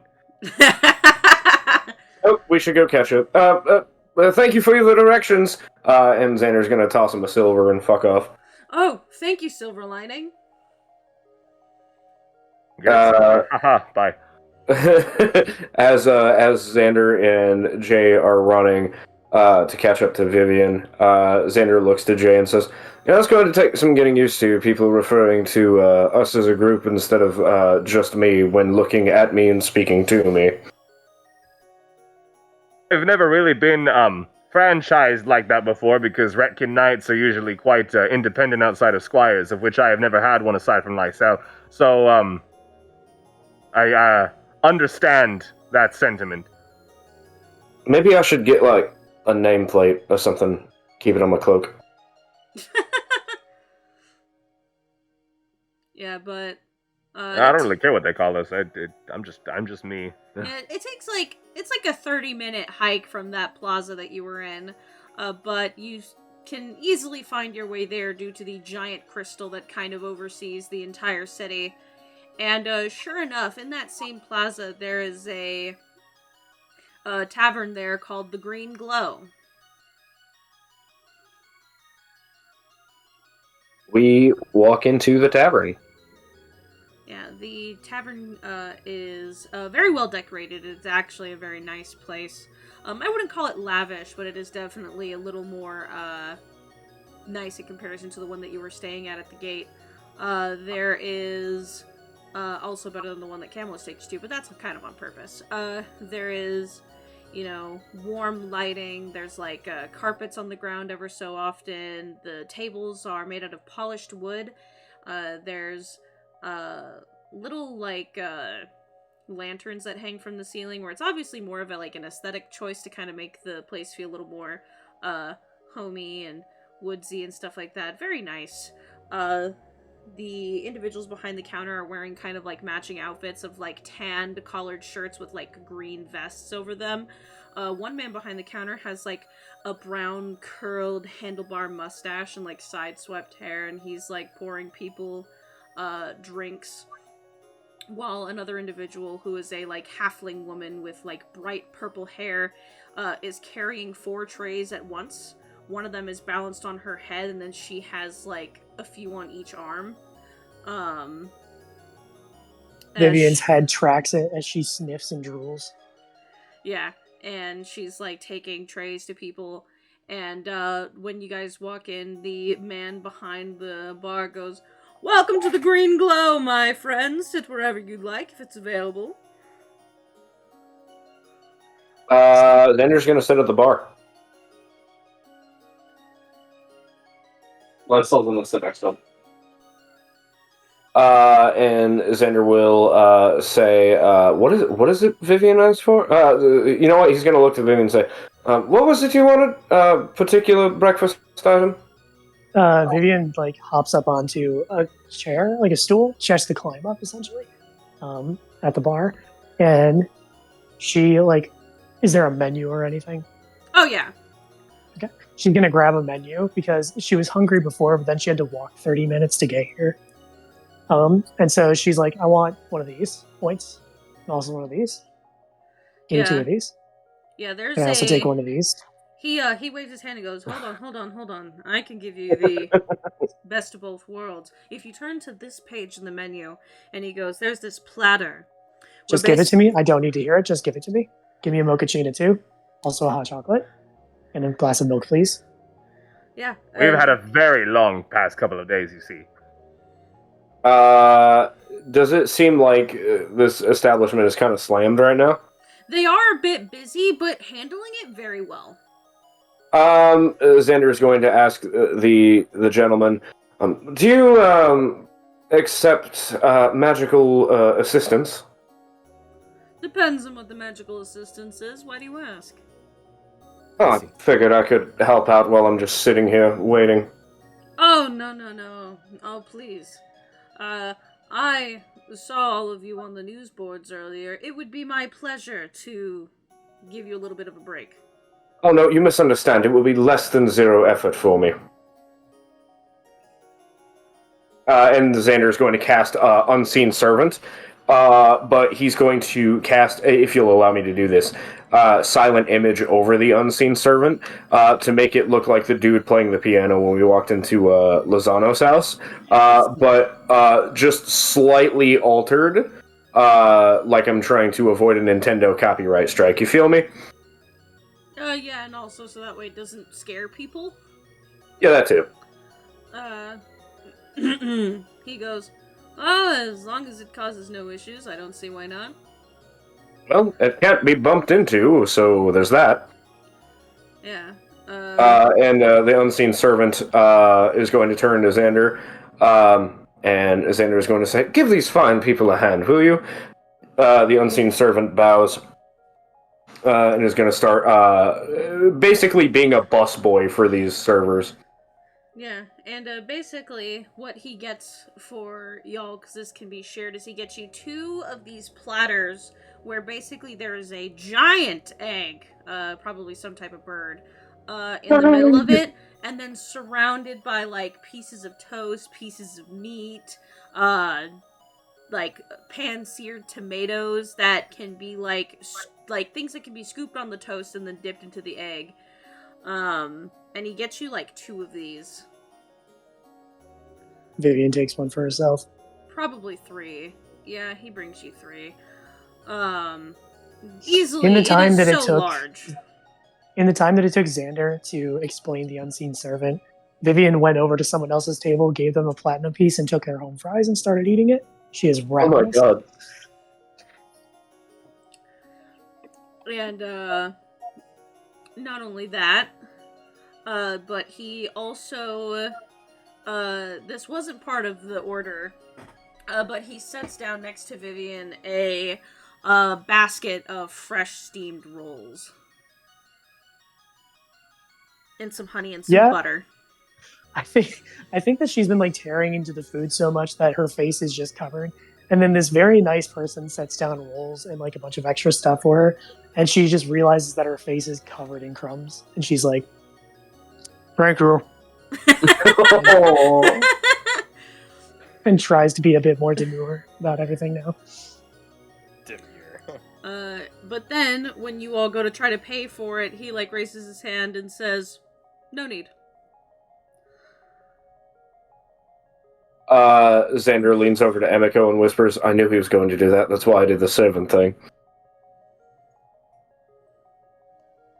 Thank you very much. This was exactly what we needed. Silver lining, we're here. We were glad to be here. Huzzah. Absolutely. Also, my good man, I just have but one request for you. This platter is delicious, but if I don't get a good breakfast burrito here pretty soon, I think I'm going to pass away. So, I will pay for that separately. It is absolutely fine. I don't mind. But I would really love a breakfast burrito right now. Yeah, he, Do you have a griddle back there by chance? A griddle? Of course we do. I would love some eggy toast. Yeah. We say, now it's time for second breakfast. Yeah, he You're actually... goddamn right. I'm not eating any of your shit. That's your shit. I'm not gonna touch it. That's There rude was as fuck. 3 platters. Yeah, and I didn't order any of them. Yeah. Well, that's because he grabbed the platter, so that way it was like everything you could possibly order combined. An appetizer plate, but for breakfast, basically.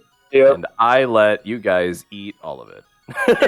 Yeah, A martyr no one asked for. He grabs No one asked for. He grabs the things that you both request, and Xander, this breakfast burrito is like almost the size of your forearm. A tear rolls down his cheek as he is reminded of home. Burrito's really big in the elemental plane of Earth. In Petrus, yes. That's amazing. Also, euros. Lots of those. And he says, but this is all on us. Mainly because a lot of individuals from the event yesterday actually took some shelter here when things started to go down, and seeing all of them feel safe at the same time, just seeing the relief on their faces, I think it's worth a free breakfast. Are you sure? Because we're eating a lot. Xander looks over to Joel and says, "Don't worry about it. I'm sure he also made a fair bit of coin last night. People wanting wine to take their mind off the fact that the fucking world was ending outside." Now, look, I'm not one to turn down a reward, of course. I think it's kind of fucking rude, if you ask me. But I still just want to make sure we're not going to, run this man out of town, you know? Breakfast is very cheap. The green glow makes so much coin a day. This is a treat that I'm willing to give. Also, I'm not the owner, and he told me very sternly that if I saw you lot, to give you a free meal or he'd fire me, so... Well, I wouldn't want to get you fired. That seems horrendous. Also, let's be honest here. We're adventurers. Every time we show up here, he's going to make a fuck ton of money regardless, so it's probably just an investment for him. Although, his, one of those people that you freed from the sky, that was also one of them was the owner's daughter, so... Oh, there it is. You say... No. No. Stop it! I'm kidding, Sir I'm Elwood. kidding. Can I stone shape Sir Elwood's fucking helmet shut? No. He wasn't actually gonna say anything. He was fucking. No, I know. I'm fucking around. She's already been penetrated once. Oh, God. So... Stop. If she would prefer, I can shift into Jamie. I think he would have allowed it either way, but I think that added emotional investment made it pretty solid that anyone who didn't was fired. Oh, I didn't realize you were getting us back on track there for a second. Yeah, me too. No, he was getting back on track. I feel like, Vivian looks up and says, "Thank you so much for your hospitality. I'll sign a napkin," and she does so. There. All right, let's go. We have to go to the Parliament building. Mm-hmm. Oh, right. Xander is going to start casting a spell, and when we go to leave, a hand made of sand, stone, and concrete is waiting outside. That for those of you that have seen the visage of Nimra, Xander's mother, before, looks identical to one of her hands, but magic-y and shit.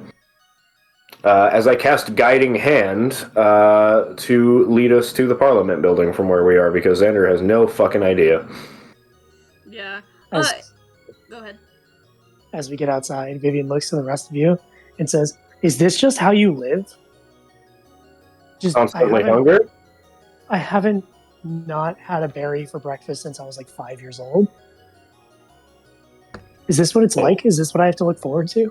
I mean, usually my diet consists of dried meats and stagnant water, so this was quite the luxury for me as well. But oh God! If it helps any, Vivian, I totally understand as somebody who's been able to conjure something very similar to your berries for a very long time now. Yeah, I'm gonna need to figure that out. Holy shit. Okay.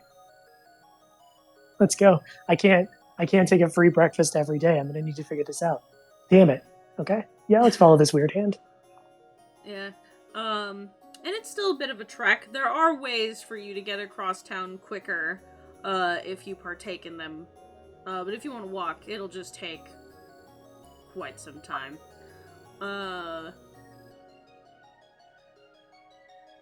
But thankfully, the Parliament building isn't far from the gem, because otherwise it would take literal days to walk, because the city is huge. But essentially, Can we get the fucking equivalent of a limousine?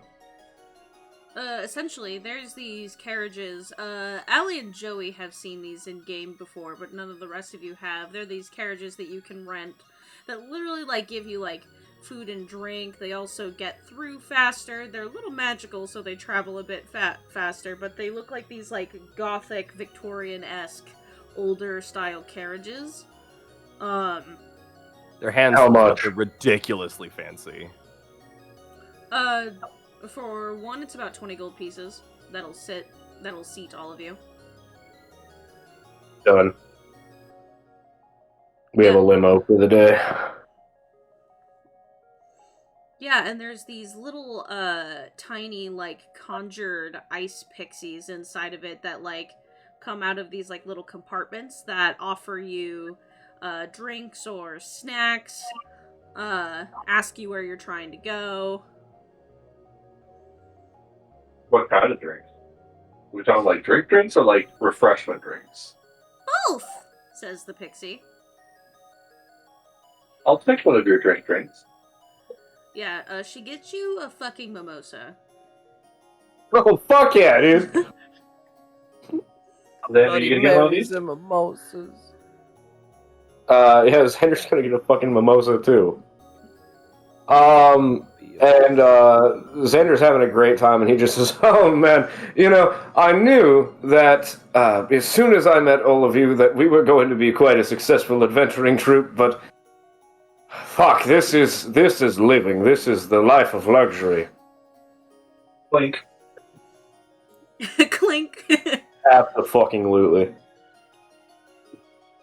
Yeah, and it takes you maybe about like an hour and a half to get there this way, whereas walking would have taken significantly longer. And when you pull up to the Parliament building, the little pixie like takes out this like little paper ticket and hands it to Xander and says, "Just show this to the driver and we'll park off to the side so that way you can continue using our service after your appointment." Absolutely, thank you. And I'm gonna give the pixie a silver piece. Yeah, it's like half the size of her body. And He she falls goes, to the ground. Yeah, she's able to carry it, but she goes, "Thank you," and then like drops it in a little like Tip jar. yeah. Yeah, dude, let's go. Yeah. What a world. Oh fuck, I love Teosia so much. Yeah, fucking, I'm gonna show the ticket to the driver. Yeah, and the driver is some like kind of like he's like a dwarf, but he has like that typical like stereotypical Disney old man mustache with like a Hell round like yeah. button and his eyes are kind of like he has such bushy eyebrows that it makes his eyes look closed. And he like Sounds tips like his this all the time. Yeah, and he tips his little hat and says, "Yep, we'll see you in a bit. I'm just gonna park right over there on the other side of the fence." Oh, I love this guy. Fuck yeah. Xander's going to chuckle and say, "What's your name, by the way?"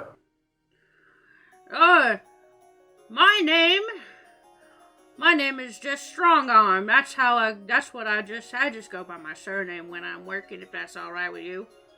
Well, that's fine.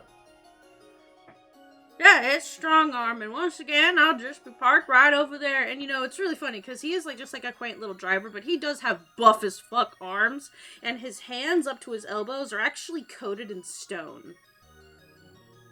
Like, they look like they're made out of stone. Of course, as if you ain't ripped. Yeah, I'm probably going to request this guy by name anytime we use this service in the future. Absolutely. Yeah, of course, thank you. I'll see you in a bit. Just again, I'll be parked right over there. Might be reading the news, though, so if I just tap on the carriage, get my horse's attention. Absolutely, my friend. Thank you very much. And Xander is going to start heading into the Parliament building. Yeah, and it's there's a very long flight of stairs that lead up to this very luxurious slate stone building. The rooftops on it though are the little spires on are actually made out of multicolored, there's a red one, a green one, a blue one, that kind of spiral upwards with iron ribbing around them, and there are gargoyles in front of the doors. I say gargoyles, but they're actually like stone lions, and they actually move. Like their heads are like, these are basically the security. These stone lions that are kind of like, they look at everyone that goes by, but they look like they're still planted in their like statue sitting position. Which is So they are literally gargoyles. Yes. That's Hell dumb yeah. as hell. Yeah, they just like watch everyone who goes in, and if someone looks a little weird, they like roar at them. As Xander walks up to one, he offers it a fist bump, and Terran says, "How you doing, big man?" The lion's big paw like comes free, and it puts its paw around your hand, and it literally covers your entire hand. Hell yeah! As the lion pulls its paw away, it's holding a silver piece. Yeah, it like the silver piece like ends up flattened underneath its paw, and it has the silver lining embroidered onto the silver piece itself. Yeah. Which, by the way, I forgot to mention it. All of the random silver that Xander has given out has that. Yeah. Is that illegal? Can you do that? Is that defacing currency? It's an illusion. Oh, okay. The lion doesn't seem to really give a shit, but it just like roars at you in response. It understood what you said, but it can't speak that way, so it just makes noises at you the way lions do. Hell yeah. Hell yeah. We're going. Oh, I love this place. Xander is going to look to the rest of the silver lining and say, I'm thinking maybe we should, establish ourselves here. This place is so much fucking nicer than Farwood. Yeah, and again, there's a gentle snow falling. There's a pretty cold breeze sweeping through. And when you get into the inside, there's this kind of gold and brown marble flooring that expands.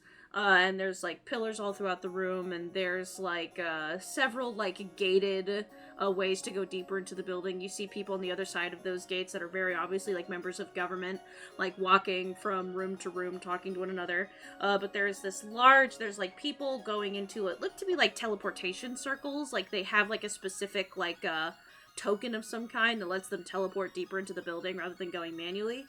There's some people going to this lift where there's someone standing at the bottom to operate it, and so he lets people in, then he starts cranking it. Dumb waiter, yes! And he's cranking it, and he's fucking doing it easily. There was 6 people on that bitch, and he's just fucking no problem. And there's this large desk that also looks like it's made out of stone, and it's very high up.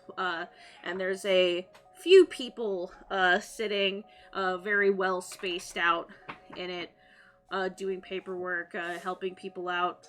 But there's not that many people at the desk right now, since it seems that people are less coming in for their issues and more of going to work. So there's this gnomish man who has his hair slicked back, so slicked back that it looks like he's bald, but it's his hair is just that fine pressed to his scalp, and he has really big ears and a really big nose, and very long eyebrows, kind of like World of Warcraft elf eyebrows. Holy shit. And he says, "Alright, come on up."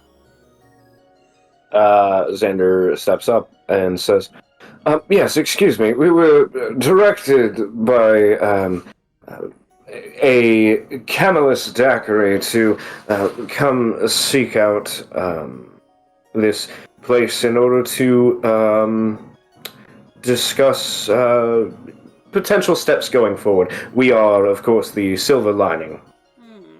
He looks at you and he counts and he says, "Aren't there supposed to be 6 of you?" One is currently on holiday. After yesterday, I can see why. Indeed, yes. Quite. He licks 2 of his fingers to make one of his pages turn easier. And he goes, right, alright. Yes, Oh, and you know the daiquiri boy. That's funny. Alright. Flips page. Okay, well.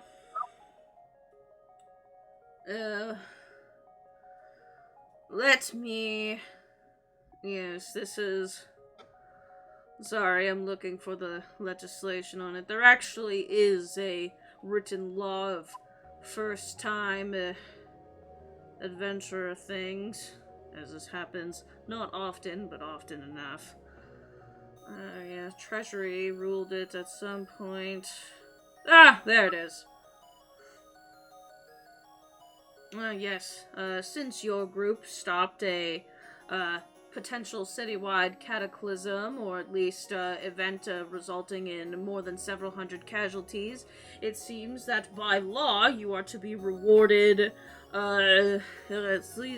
looks here, to 700 GP a person in your party. Excellent. Mickey just put in chat, what if they just arrested us? That would be insane. And just for your knowledge, this is already taxed and all of that, and already whatever. So this is no strings attached, no form of contractual agreement. And also, since you didn't result in any environmental damage, we'll say, all of it goes directly to you. Fantastic. So, if I'm not mistaken, You that's 4,200? Yeah. That was the question I was going to ask, was 700 per person is what you had said. Do we want to throw that in the party fund? Or does everybody just want their 700? I already marked it, but I can unmark it. I already marked mine as well. I think this one we can probably keep separate. Alright, we'll just tell Groove that he has 700 waiting for him.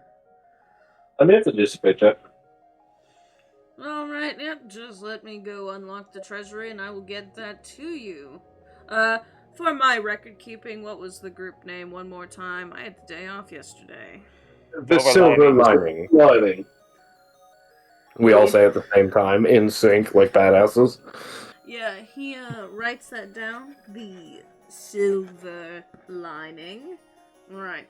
And he, hops out, and, the moment he gets out of the chair, you cannot see him behind the desk, because the desk is that fucking high up. You hear, the jangling of keys. You hear a very loud and, hefty door open and close. And then, maybe 5 minutes go by, and he comes out and hands you all your earnings, but in platinum pieces. Hell yeah.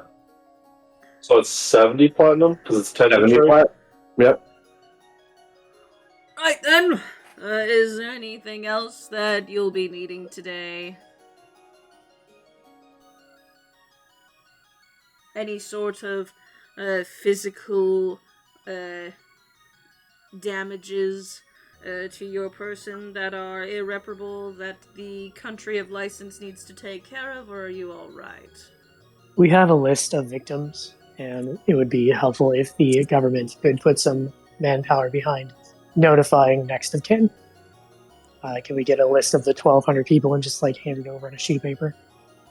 Yeah, and he looks at it and goes, alright, this is definitely more than what our previous recorded death toll was. That's good to know. Yes, this is definitely something that can be handled. He sounds so pleased. Yeah, he doesn't look annoyed or anything. He just kind of looks like, I work a government desk job.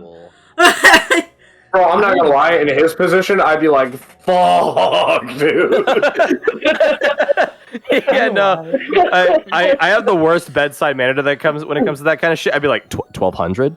To be fair, he's not the one filing it. Yeah, it's someone else's job. Yeah, it's someone else's job. He just has to give it to them. Right, this is something that can be handled. He, puts it in, a folder and then hands it to the lady sitting next to him, and she gets up and takes it to the elevator that the person is, operating, and says, and with that, is there anything else that we can do for you today?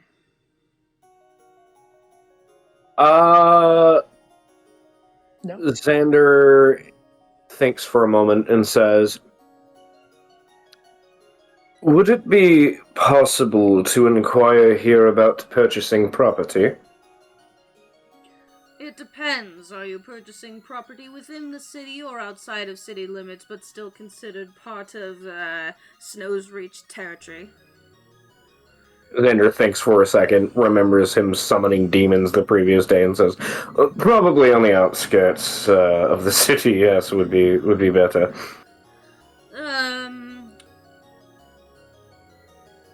One moment, please. And he once again gets out of his chair and like walks away. This time he actually goes as well to the elevator, looks at it and goes, bah, and then walks over to one of the teleportation circles, takes out a little token and shoops away.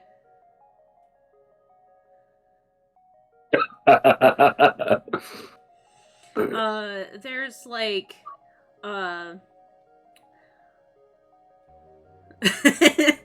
there's there's a woman like sitting like next to him on the other side of the one that he originally like handed the paperwork, and she like looks around as if like she's breaking some sort of decorum and leans over the desk and says, excuse me,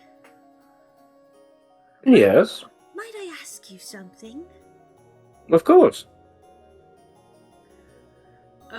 She again looks back and says, the threat from yesterday is gone for good, right? Yes, it is. Oh, thank the gods. My mother was horrified. At least I can tell her that and put her mind at ease, because she was convinced that this was only the start of some grander issue.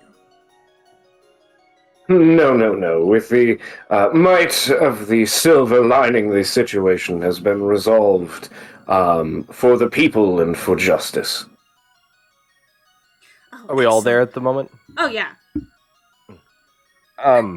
Although, theoretically speaking, just, throwing it out there, did she have any founded, probable cause for thinking that it might turn into something bigger? Oh, she was just in the plaza. Not the plaza, but one of the places where one of those rifts opened up and terrified her, really. She got away safely. I've never seen a woman that old run that fast before, honestly. I only ask because if, there was perhaps some sort of evidence to go along with the idea that there might have been more at work than just that singular demiplane, that we might want to take a look into it, but... Oh, no, I'm so sorry. I wanted the peace of mind, that's all. I think we might have helped each other out in that regard then, because I would have wanted some too. Oh, of course. Sorry for bothering you. It's no bother at all. Yeah, and We're still waiting on this gentleman to get back, so it's not like I had anything better to do. Yeah, and seemingly the moment she sits down is when the other man comes back, and he's again licking his finger and combing through a stack of papers that he has. And he goes, alright.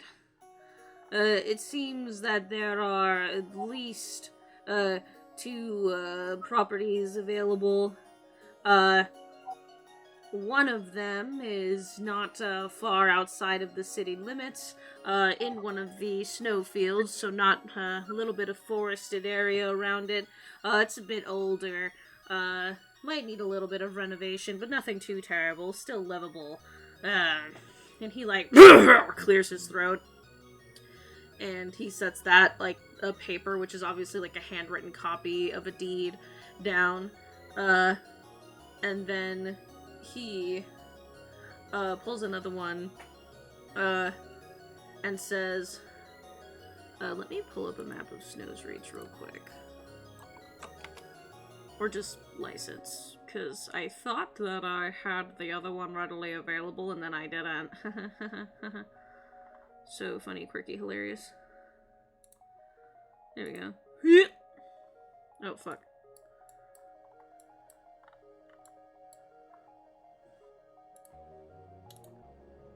Wee.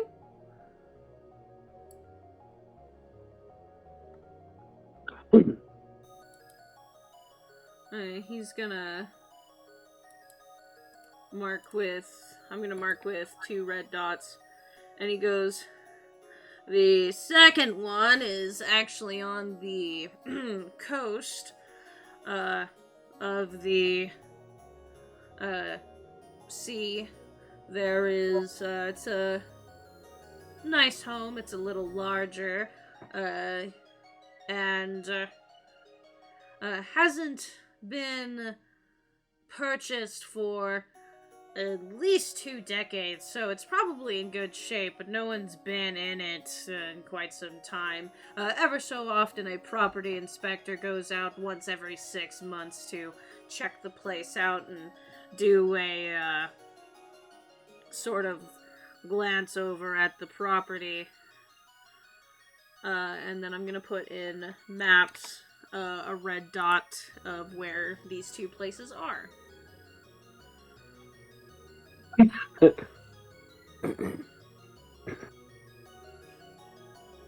I see 1 red dot. 2. There's one on the tip on the west side, and there's one directly below Snow's Reach. Tip of the west side? Yeah. Oh, yeah, I see it. And then which one was the last one that you referenced? He just referenced those 2 so far. Because he goes and he goes, and the others are, well, have weird pending, limitations on them right now. Probably some sort of, failed inspections. Understood. How much for the property on the coast? Let me do some...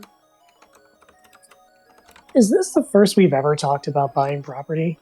Yes. Okay. Vivian grabs the necklace and says, Xander, what are you doing? In your head? Xander responds, well, obviously, I'm buying a house. Okay, Xander, why are you buying a house in the coldest, shittiest part of Calbra? I like it here. Wouldn't you rather be somewhere not freezing? The temperature doesn't really bother me. Alright. I didn't know you were setting down roots. Xander looks to Vivian, and with kind of a soft expression to his features, still like, through the necklace and everything, says, I might not be able to return home for quite some time, and I would like to not be a vagrant. Vivian shrugs. We're We're gonna be moving for a while. Are you planning on staying when we move on? No, but it would still be nice to have a place to come back to. Alright. The first one, he says, the first one is, just under 12,000 gold pieces and can have a 300... hold on, actually, no, that's not right. That's not right. Hold on. I typed in too many numbers. Excuse me. I typed an extra number that didn't sound right. One of them is just under 4,300. That was a drastically different number. Gold pieces and has a payment of 110 gold pieces monthly for 3 years.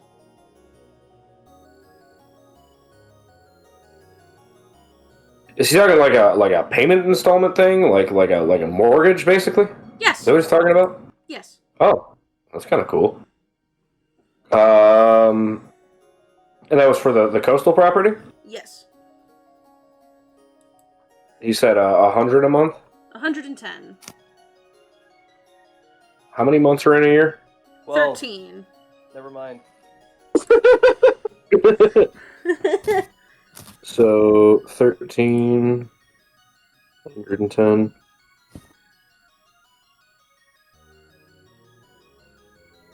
Cool. Xander is going to say, "That sounds perfect to me."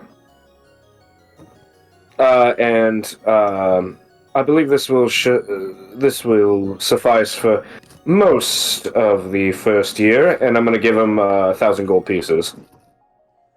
Yeah, he looks at the 1,000 gold pieces and looks at the thing, and he goes, yes, and he takes the, he goes, I have to get a few things real quick, hold on to your gold a moment, and he gets up again, and then thinks and just goes, bah, no, I'm not doing this, and he looks at the woman that spoke to you earlier and goes, this, please, you have the token for that floor. If I have to take that elevator again and he drops it, I'm going to lose it. Oh, yes, of course. And she, gets up and, goes to one of the teleportation circles, and she's only gone for about a minute. And when she gets back, she has a rolled up piece of parchment in, a clear tube. She also has a key ring, and, basically, she has the deed and the keys. And she puts down a few more papers for you to sign. A list of a few things, explains to you that getting any kind of insurance for it is different, and since it is a quote-unquote weekend, can't be done right this second, but you guys also haven't even been there yet. And says that any sort of refunds or cancellations can only happen after you've owned the property for 6 months.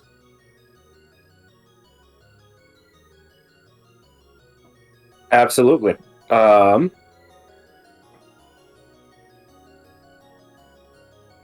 And Xander looks to the rest of the silver lining after this process is done and says, "Fantastic! Who wants to see my new house?" And he grins. Well, Would sure. you like to see your new house that you just bought before seeing?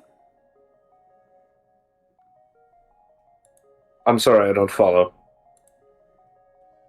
You purchased a house Yes. without looking at it first. Yeah, you don't even Yes. know what the amenities are. Okay. I hope you like it. I'm sure I will. It's, if it eases your conscience, it's against licensed law to sell a property without, all necessary amenities in working order. I understand. I'm sure it's not full of magic cockroaches that shoot lightning from their ass. I am also hoping that it is not, I don't know, in the shape of a big heart. Oh, that would be fantastic. Right. He the man behind the counter shrugs and says, apologies for not doing a more slow approach to this. Adventurers do this all the time. They don't want a tour, they don't want to go through all of the intricacies, they just want us to take their money. Sir, trust me, at no point was I speaking with you when I was scolding. Fair enough. So, yes, let's go see your new house. Xander, as they're leaving the building, just kind of looks around and says, Was that a weird thing to do? Yes, Very. Xander, that was a weird thing to do. I don't know. Mother purchased a couple of properties within Kelma when we would go on summer vacations, and then we would sell them back. Yes, this is more of a situation of me realizing the overwhelming privilege disparity. Yes, Oh, I'm right. sure it is a lovely house. Sorry about that, I'd love to Vivian. go and see it. Why would you be sorry? I was more shocked by the fact that you bought a house without seeing it first. Funding This is is part of the also- entire experience, and you just cut that piece right out. This is also Minnow, a millennial, panicking right now. You bought a house? What is wrong with you? Great. I mean, hey, look at it this way. We're going to save a killing on taverns. In one very small corner of license.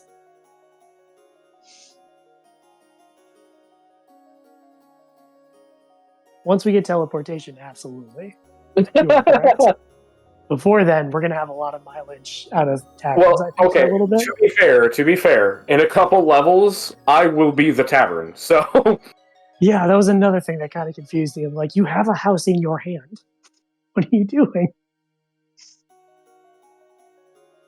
The coast of license, too, man. You are like right on the Antarctic coast.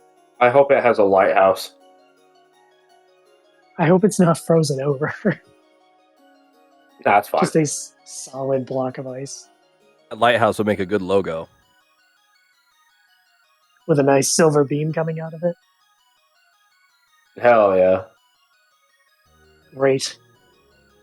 So what do we need to do now? That was for Chas. I think Chas is grabbing a reference image right now. I am. Chas is Googling what is wrong with new houses. So that way they can have it all ready. Broken floor tiles, lack of insulation, Black mold everywhere. broken welds on the windows. 6 people already living inside. With said black mold trying to convince you to do inhumane things. Dakota just put in chat. Ellie's favorite part about Skyrim was buying property in the holds. That is correct information. That's what I did every time I finished a quest to become Thane in Skyrim. Is I would buy property. I'm not being sarcastic.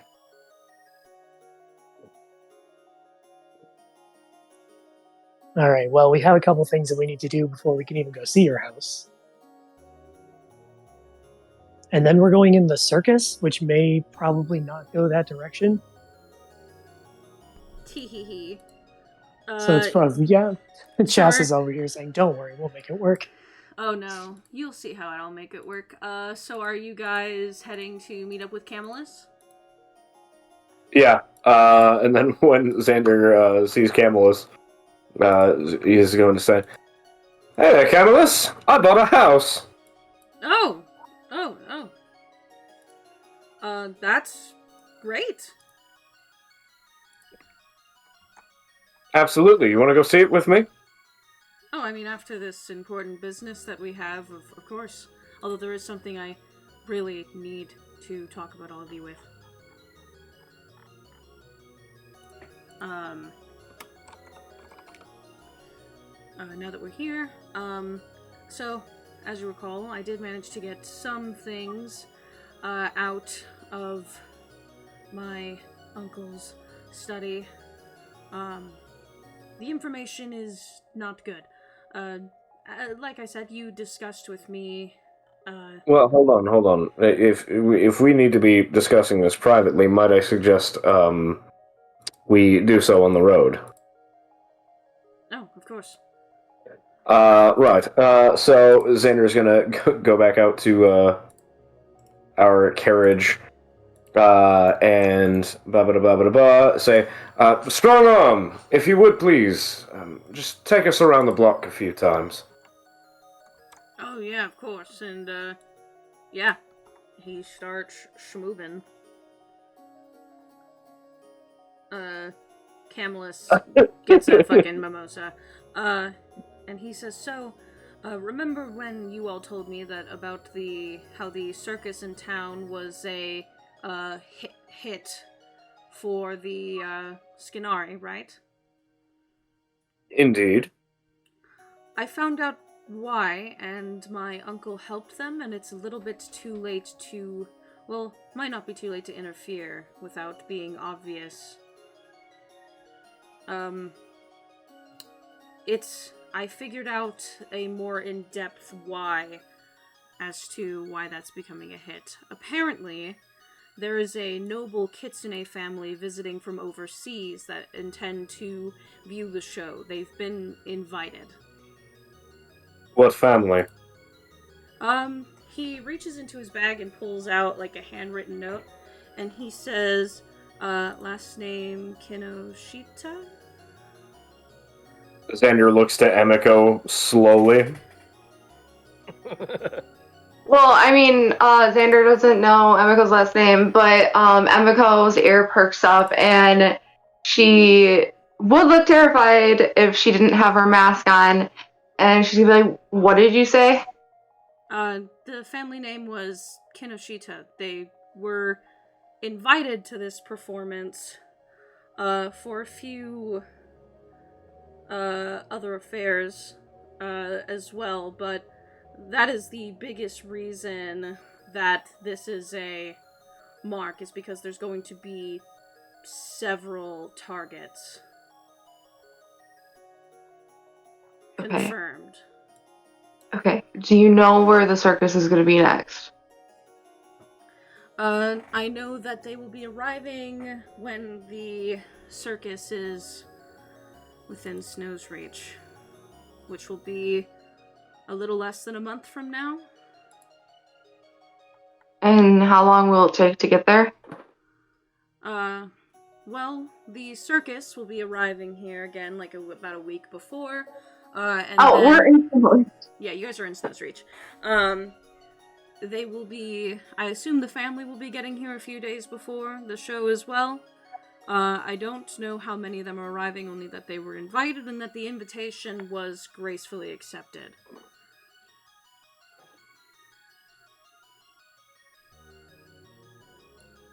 Xander, who totally didn't look at Emiko before because he absolutely didn't know. Well, I mean, she's from Ulitsune and that she's noble, so I assumed he looked over because it's like, do you know that? Do you know those people? Yeah, no, I thought he knew. I was wrong. So Xander, now looking at Emiko, says, "Do you know these individuals?" Yeah. Yes, I do. And Are you going to elaborate? it's probably my parents, and probably my several siblings. Could be some other family as well. I don't know. Well, it's good that we're already here then. That means we will be able to effectively run security detail. Yes, I understand any desire maybe to cut them off ahead of time, but this will be a big concentration of Skinari if you all intend to do your original plan of masquerading as part of the circus to stop it before they can surrender or go back into hiding. But I do have to emphasize that this is an entire family being invited. Lady Emiko, go ahead. How do you feel about your parents and siblings and potentially other family members being bait? Because that's essentially what we're discussing right now. I would rather not do it. So in that case, can we convince them not to come? We'll likely lose this lead on the Skinari, but your family will be safe. Wait. What if we made the Skinari think Emiko's family was there? How would we do that? Well, you're a member of their family, aren't you? You look like them. I don't believe the Skinari have records that you've left, considering it's none of us knew until just now.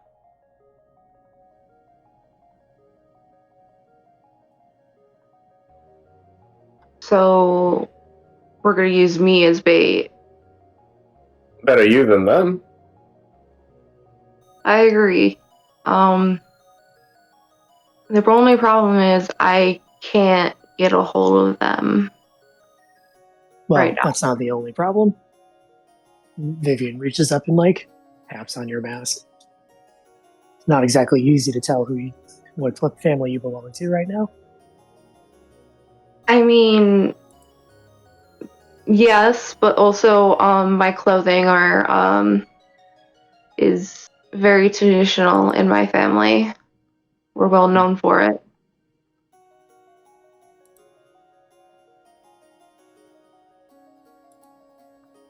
Also, Well, an invitation was sent out. Another covert message can be sent as well, telling them what is going on. These things are not beyond us, I'm sure, even if we're not the ones to do it. Problem as well is that anyone we include on this is one more person that the Skinari can get to. So if we are going to convince them that your family is there when they are in fact not, we can't really rely on anyone else in this carriage. Call me an asshole, devil's advocate, whatever you want, but they're not being used as bait. They're being ambushed and we are saving them. Is that not what is happening? It's not. That is not what's happening. They're being brought to a circus because they're being invited here, and that is why the Skinari are attacking it. If they are not the circus, the Skinari do not attack it. But do we have the means to get to them and tell them in time that they won't be safe here? Because if that is the case, we didn't give them the invitation. I'm sure we can figure that out. Yeah, at the very least, I know that they won't be the only targets there, but that is a big reason because per the account, it doesn't specify how many, probably intentionally, it is a large group. And then just alone, the fact that there will be other guests, of course, that are of their, I guess, desired group.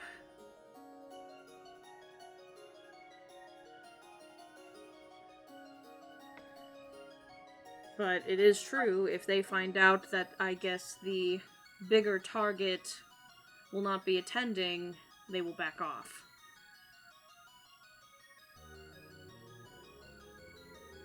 But if we can find a way to warn them before they get here, while also not allowing the Skinari to know that that invitation has been cancelled, because it was sent out. The invitation was sent out by my uncle.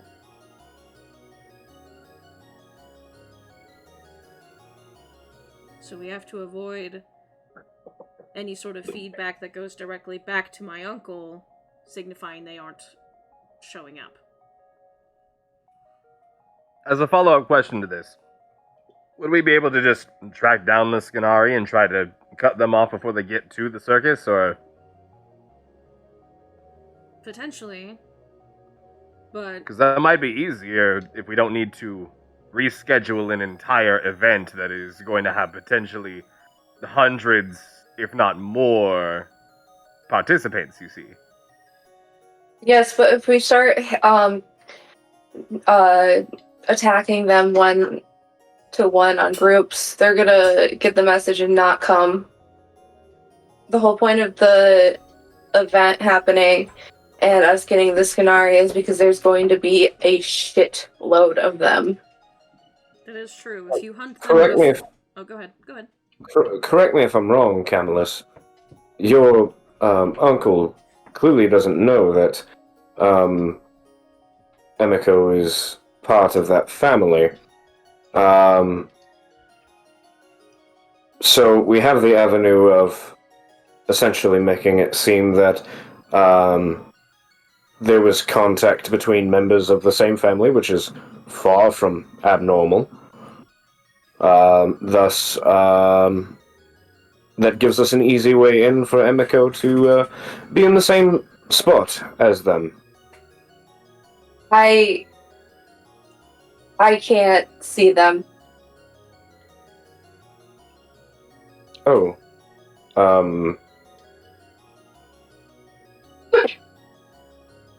I can't see them, and I can't talk to them.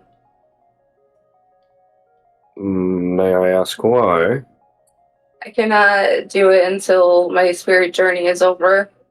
It's custom in my family to be completely separated for our family, to be able to build as the people we're meant to be and not under the influence of our family.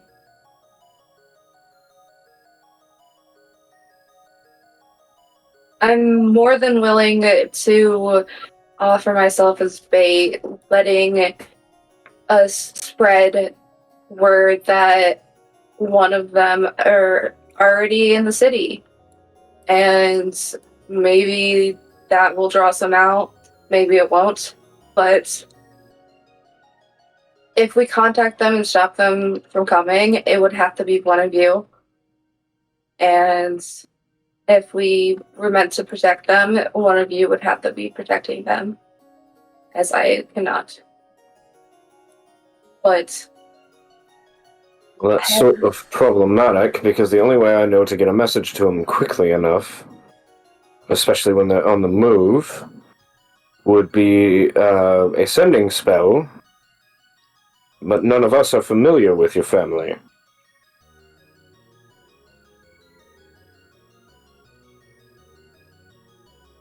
can sending even reach?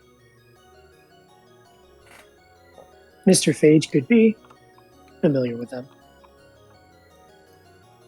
If we put you in a dream state, ask you to, and then I assume he has some measure of control where he can bring your parents up in some way.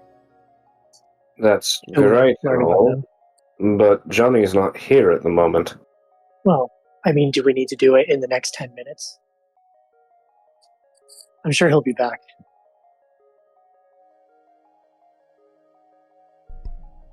That's a good point. There's a month out, right? I didn't miss that, right? They're a month out from Snow's Reach? About 3 weeks. About 3 weeks out? Yeah. If he's not back in a few days, we'll panic. But it's one avenue. There's also one thing that I want to mention before we delve into this. They are most likely to bring my little sister, and she is hardly 10.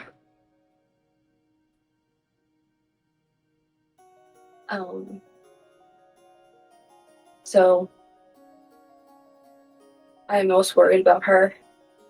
The rest of my family can handle themselves in a fight, but she's the one that needs the protection the most. I will see to her safety, personally, Emeko. You have my word. Thank you, Xander. I will use as many Death Ward spells as necessary. So And he then- grins mischievously. So then the real question here is what is your course of action? Because if you cannot contact them, Well, we might be able to contact them, we just can't do it right now because Johnny's not here. Correct. And I'm sure, I feel like in the past we've done things where if someone can use illusion or if someone can use like a good enough description of someone, people are able to cast sending with enough guidance. Yeah, there was always like a save attached to it, but yeah. You know, there should make it work. there might be some way for us to get an image of your family before Johnny gets back. I know we're not in any rush, but I do have the ability to shapeshift into any form as long as it's mostly humanoid. If you could give me, I don't know, even just like a fine-tuning, I don't know, Yeah, try to mimic it. yeah, give me 1 second. I love that we're going to see Jay's face move like it's a slider in the character Yeah, creation. it's like The Sims, yeah. I have notes about her family, so I need to Take a look little bit them down up. on the cheeks. Yeah, lower your cheekbones. Little more. Perfect. Your glabulal It- spacing's all wrong. What the fuck is glabulal spacing, Dark Souls? You know, it's really funny because I'm pretty sure Emeko can cast Minor Illusion. Yeah, So I if we give can. if we give Jay in a mirror, we'd probably be able to figure it out very quickly.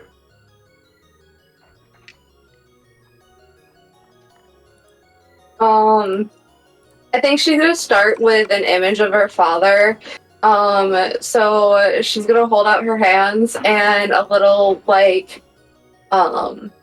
projection of this tall, about 6'2". You can't really tell him the fucking thing. He's obviously tall. He has long black hair, much like Emiko, and he has 2 swords on his back. And he's wearing very similar clothes to Emiko. They're black with gold tinseling, and they're very they look very unique. But they're it's more of like a suit. Like he's wearing pants, and like the suit jacket is like covered in those vines. This was my father. Jay, who happens to have 2 swords, puts one on either side of his back, and this magic armor is a fucking godsend because I can make it look however the fuck I want. So, barring any minor tweaks that need to be made, the helmet shrinks and the plume on the helmet grows to be long black hair that eventually goes down to the proper height, and everything sort of contorts and shifts into a rough estimate of what the minor image looks like. After which he is open to critique. After Xander has seen the minor illusion, can I use silent image to basically upscale it Iron Man style? Yeah. Jarvis, pull up Emigo's father. Fuck yeah, dude.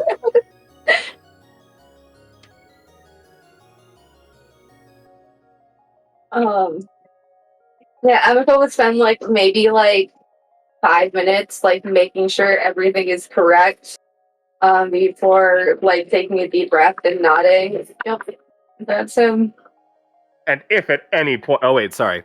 And if at any point this is uncomfortable for you, we can shift out of the uncanny valley. I don't want to make this any weirder than it needs to be. I mean, it's extremely weird and all of that, but it needs to happen, so I'm just gonna deal with it. And what does your father sound like when he speaks? That'll be important too.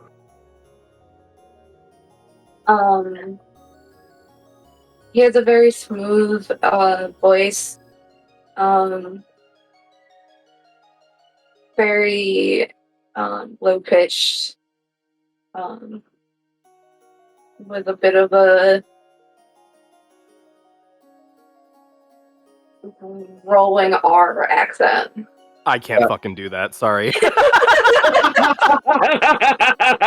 I straight up can't roll my R's. It's a genetic deficiency. I can't do it. Dad's side of the family, 100% Mexican. I cannot roll my R. If you held a gun to my head, I would tell you to pull the trigger. But I can do everything else there. To be fair, you are not a changeling, but Jellwood is. So, I guess, Chas, would it be possible for Emiko to use Minor Illusion to, give Jellwood, voice samples, essentially? Yeah, I would say, in a sense, at least to allow, some reference for pitch. Yeah, sort of we're getting the high fantasy equivalent of, listening to voicemails that the man has left. Yeah. Maybe not, entire samples, but, noises. Scientists have allowed it to make one sound. Fuck. I do have a follow-up question, though. Since we know that Joey can't roll his R's, can we retcon that and just say that Emiko's dad sounds like Wesker? Ha! Who? No. No. That feels a little disingenuous, especially because the voice that I do, the person that I'm mimicking is already kind of close to Wesker. Even better. Alright, how about Romanian Goofy, then? Groove isn't here, stop. We haven't gotten that one in a while. Alright. But yeah, with like a little bit of fine tuning, you guys are able to replicate Emiko's dad enough to be familiar with him.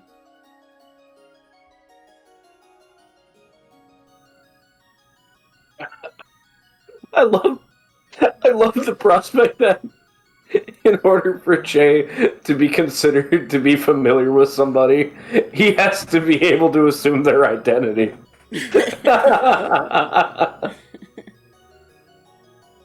Look, if he sounds like Lee Everett, I got that. I can do that. Don't ask me how, but I can do. I want to hear that. Okay, hold on. I have like a phrase that I say all the time, so don't be weirded out. How you doing, sweet pea? Ah. Close. I'm getting there. That was incredible. I'm not gonna lie. You've Can you been all shout by Clam? yourself through this. Clam.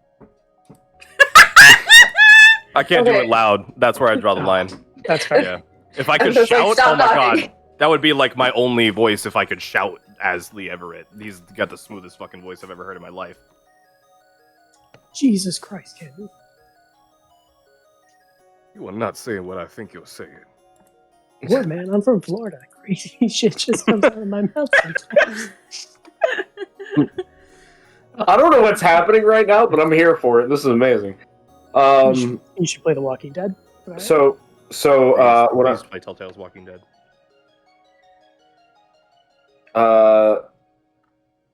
So I guess we have perhaps a day or two to kill while we wait for Johnny to return. I mean, do we have to wait? Isn't the whole point of like making Delwood into a very I'm sorry, I can't even look at you like that. I'm sorry. Version of my father was so that you could send the sending. Jay, are you even able to cast sending? You all have necklaces of sending. I'm sure I could. Oh.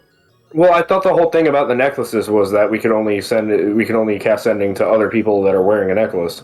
Yeah, the necklaces are just the necklaces, but we do have coins of sending. But people have to be holding the coin to send to them, I think. Right. Because that's why we give people coins. I imagine that I could if you gave me a scroll or a wand of some sort. It shouldn't be too difficult. We could totally do that. We have money. Yeah, scrolls of sending cost like 75 GP.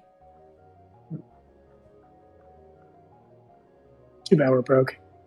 75, you said? Yep. Well, the other thing is, like, are we going to be able to do this sufficiently in 25 words or less?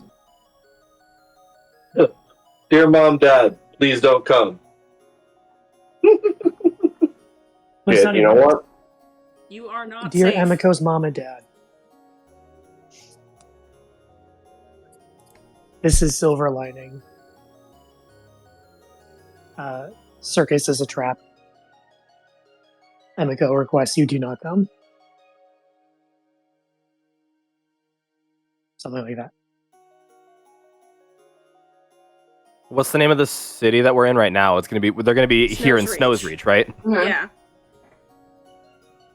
I mean, I'm just saying, like, you've got Emiko's dad down, and I can cast Disguise Self at will. So, like, 2, 3, 4, 5, 6, 7, 8, 9, 10, 11, 12, 13, 14, 15, 16, 17, 18, 19, 20, 21. Bam, 21 words.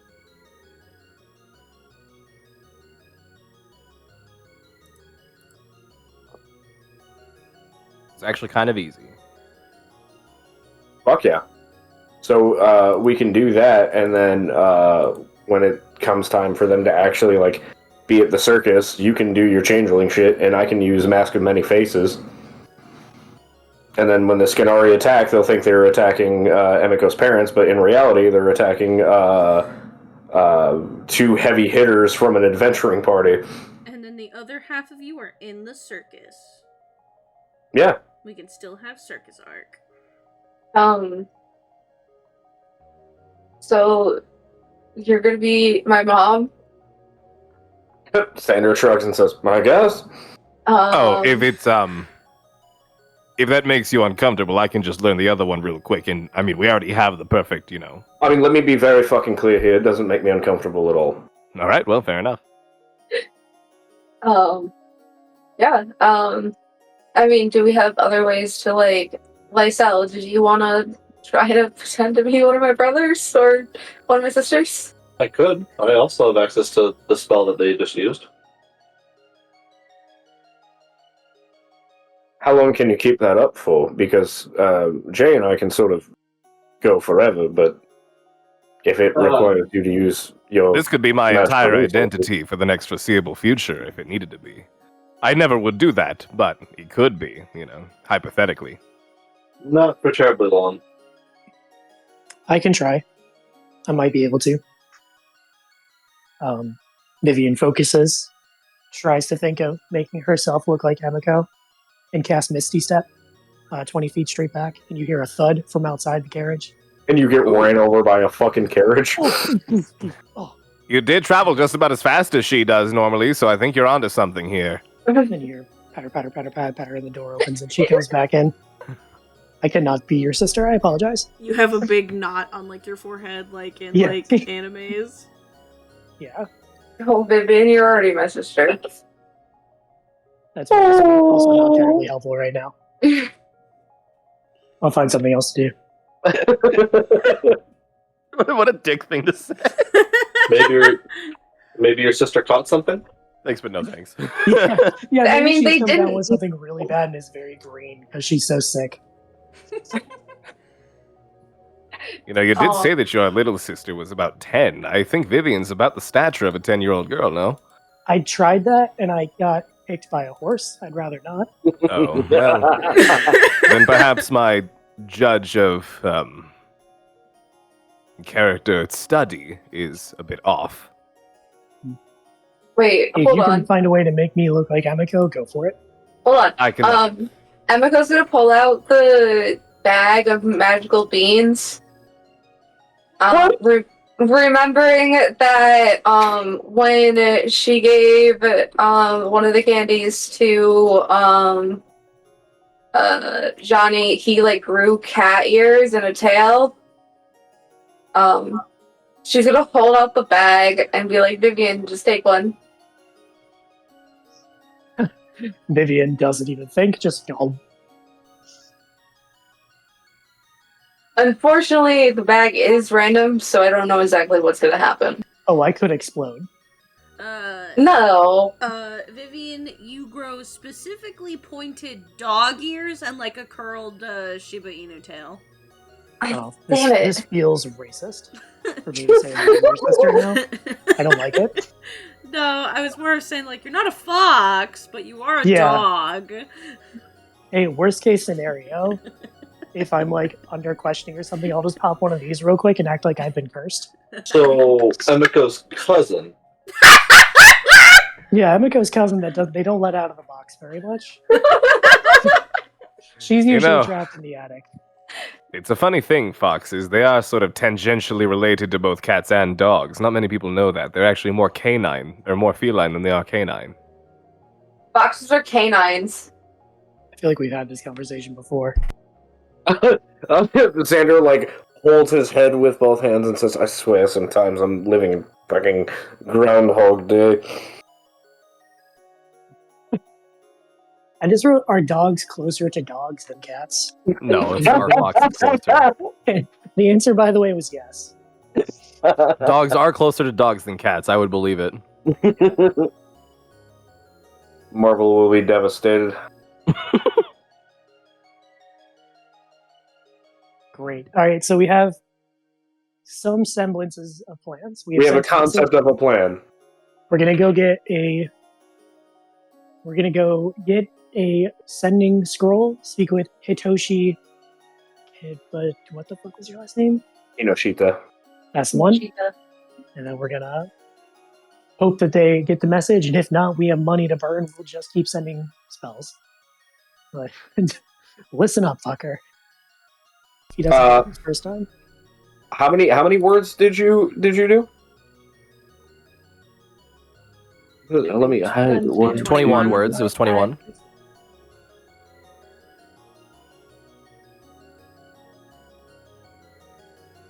You should tack on. You may reply at the end. How would they reply?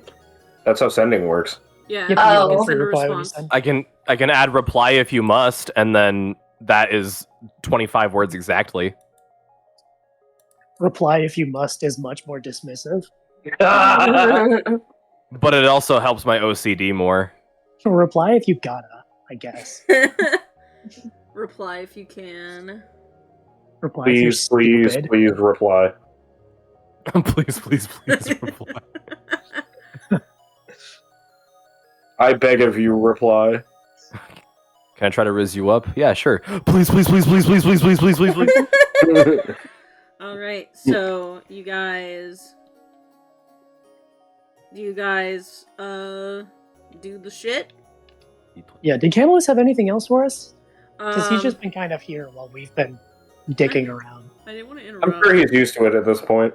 Yeah, and he goes, well, if that's your plan, as long as it doesn't get out that Emiko's, maybe you should buy, maybe at some way you should mention don't. No. I'm sorry, but if they don't know not to send any correspondence that they won't be arriving, that's kind of...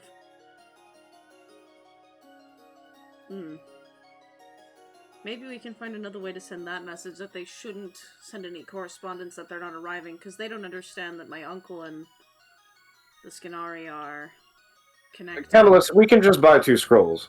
It's fine. Well, that's what I mean, but I'm not. Or going I to could tell add you what on to do. Or we could add on, it's secretive, don't tell. Then That's a also little good. mystery. I like that That's a little I like that suspicious, a lot. not gonna lie. Yeah, that's a little. Sir Elwood, your voice is lovely right now. Thank you. Normally it doesn't sound like this because I have the fake/real helmet on, but I mean, I could keep the helmet off if you would like. No, I guess I should imply as well that I like the voice normally. I just felt like it was worth saying. Oh, because I was going to say the helmet makes me feel incredibly comfortable and protected. Well, we of course prefer your comfort over the full timbre of your voice uninterrupted by steel. I don't know that I do. Yeah, I guess I do. Okay. I can do. We can set it up like a divorced parental figure trying to negotiate custody with his former partner. How about this? Whenever we're in a known safe place, helmet off, perhaps. Oh, Xander, there are no safe places when I'm around. Trouble follows I feel me like, everywhere. I feel like see. you did understand what he just said, though. Like, And Yes, I did. I'm being mysterious and cool on purpose. okay. And it's working a charm. Mostly because I'm really thinking that this Kitsune look, temporary it may be, is quite the character to get into. I look You over do? at Emiko. Could you not say those things when you're my dad? Don't worry, I'll change it a bit, but this might be in a holiday festivity sort of thing. I hate how hot Emiko's dad is. Oh, I don't like this at all. So it's not just me then. No. Let me change the hair color and some of the facial features around so that I'm not related too This is terribly much the to worst our party fucking day of member. Emiko's life. I really hope that by accident you just make a picture-perfect Kenzo as well. So you're like, oh yeah, there you go. Or just one of my brothers. Yeah. Alright, so do you guys... It doesn't help that your dad and Jay are exactly the same height. So do you guys send the message? We don't need to Yeah. RP you getting the scroll. Yeah, you get back in response. Thank you for the warning. Please stay safe. Whoever the fuck you are. Yeah. Wow. Well, I'm just saying, He does- normally he the thing does about include- sending is you send it to somebody you're familiar with, so the implication is that they're familiar with you, and baked into the sending spell says, oh, it knows who it comes from, but these people have never met Jake. Yeah, So but they it get like does- this. They get like but this the- image of like a picture perfect replica of Emiko's dad. Yeah. Government ID! Fuck this! Yeah. I would Yeah, never go but- near Snow's Reach Wait, again wait. if I saw that. But Wait, but wait, part wait. of your message was I have a message from Emiko. No, wait. It's a message from him in the future. But the first half is of your you from the message is future. I have a message from Emiko. Yeah, I did specify that we knew Emiko. I'm just saying that, like, if you saw a picture-perfect representation of yourself and were told that your daughter sent the message to you, I would suspect doppelgangers in a fantasy setting immediately. I would be like, kids, we're never going to Snow's Reach ever again. Also, burn all of the clothing that didn't come inside of your bag that we packed to get to To be Snow's fair, Reach. they don't see who it comes from, they just know. So they know that it just came They from know some it guy. comes from Sir Elwood of Retka, and they're like, who the fuck is Who the that? fuck is Sir Elwood of Rekka? I've never heard of this guy in my life. Only he's saying it while rolling his fucking R's because he can do that, I guess. Yeah. It's a no. very I'm so sorry, cautious thing to stay safe. But it's not like, oh my god, you want to come over for barbecue later? Like, no, it's just like, Yeah. okay, thank you. I was so legit, like, in my head canon, like, there was an ending part of that because he still had some words left. Whoever the fuck you are. I really wonder if he was like, oh, thank God, I super didn't want to go. He's like, oh, great. I was doing this for the family. I kind of hate the cold, but, you know, like, I'm willing to sacrifice. And I really didn't want to have to, you know? Oh, it's dangerous. That's why. Oh, God. Shucks. Sorry, kids, and my love. Can't do it. Yeah, but when everything is complete, Camillus like nods and says, well, that worked out. I just hope they don't show up anyway. We have no guarantee that they won't. Even if warned. Well, if that happens, it would be massively unfortunate, but we will still see to their safety. We are the silver lining! We saved the whole city! Surely we can manage to keep a few members of Emiko's family alive, should the worst come to pass. There are also two things that we'll need to do in the meantime. Number one, I apologize, Lady Emiko, but you're going to need a new outfit in the meantime. Because if you're going to be traveling with us, it would be better if they did not know or were not able to recognize you by your robes. They're already going to be able to recognize you by the mask, but if you're not wearing the traditional robes, you might not be known as a Kinoshita until the time that we want you to be.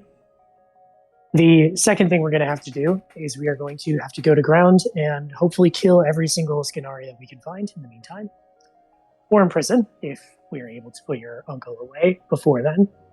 I feel like we have some work to do in the next 3 weeks.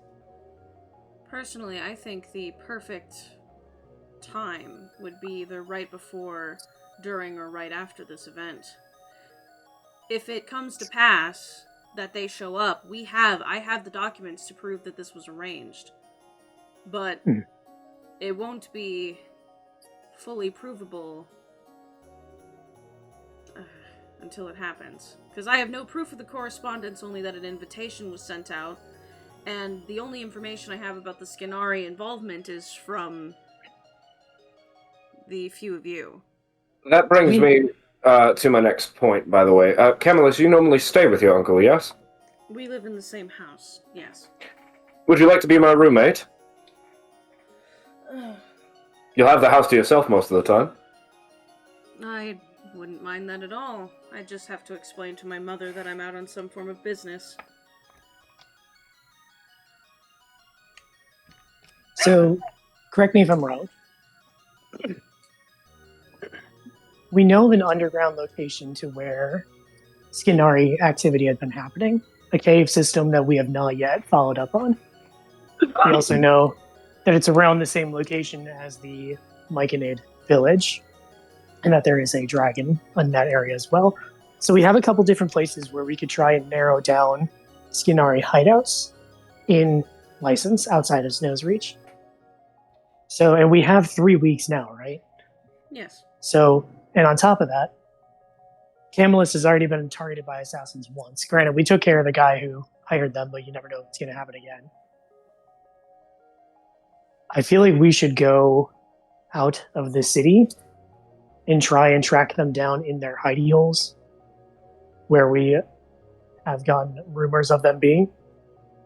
And if we can just weaken them even before the circus, I mean, it'll be less for us to deal with later. It means that they'll be acting more desperately at the time of the circus and more likely to make mistakes if we can put them on their back foot.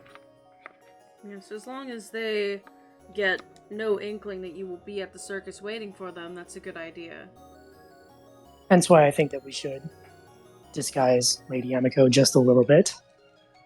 So that way they're not going to be like, hey, one of the Kinoshitas came in and wrecked our house. I think that's a good idea. Yeah, I have no suggestions about that one. Weaken them while you have time. And then we can take care of everything from there. And you think that it would be best to wait? I think at least a little closer to time. Mainly so that they don't have time to investigate, because they aren't just a bunch of brutes. That's why they haven't been discovered on a larger scale. The ones you've run into might have caught them with their pants at their ankles, but if they are given time to figure out who you are, especially since now you've taken one of their associates for their business, if we give them more time to investigate, like, as in if you were killing I understand. others of Yes. them at the same time and then giving them time. So I think if this was an operation you started maybe a few days to a week before the event, or maybe a week and a half so that you could familiarize with your circus and the circus and convince them to let you into their ranks, which I don't think they'll have any problem with. I've been to the shows. They're quite friendly. I mean, so I'm specifically talking about arresting your uncle. I'm not talking about going out for the next 3 weeks and killing Skinari. I apologize. Yes. Yeah, because I feel like I don't think that we need to wait to go kill them. Because I don't think that that's something that they're going to be able to. Well, I understand what you're saying in inverse for your uncle, which is that if we take care of him, then all of a sudden they have time to investigate that and figure that out. Well, if we but arrest go out and him start hurting them, now, then we're hurting them. they know that he set everything up for them to have a plentiful. What I'm saying is there's no way that we get my uncle arrested and the word does not get out that that is why. Sure, I'm fine with that. I'm fine with waiting on him. I think it makes sense to wait for him a little bit longer. I don't think it makes sense for us to wait to go out and start bloodying their nose. We've been doing it so far. It is true, but... And while we're out kicking ass, you are safely in the house that I just bought, when nobody can find you. I guess it's just my worries is all. This has been going on in this city for a long time, and finding out that not only was it happening under my nose, but it was my own family, I just don't want your plans to be interrupted. I mean, I guess someone correct me if I'm not understanding, but I think that if we go out and for the next 3 weeks we hurt them, they are still going to go forward with the circus because it's still their number one plan that they're going to do. And it's going to be like, so what do they learn? Oh, the silver lining's after us? Okay. They knew that anyway. The silver lining. Oh, you mean those guys that keep fucking killing us? Yeah, go figure. Who keep fucking killing us and never shut the fuck up about it? Yeah. He's you mean the people whose names get shouted from the rooftops of every city 5 times a day? He's suggesting that if you guys go out on a 3-week-long killing spree, that they'll figure out that you're in on the circus shit and not do it. How would they figure that out? If they have any inkling that you are participating in it.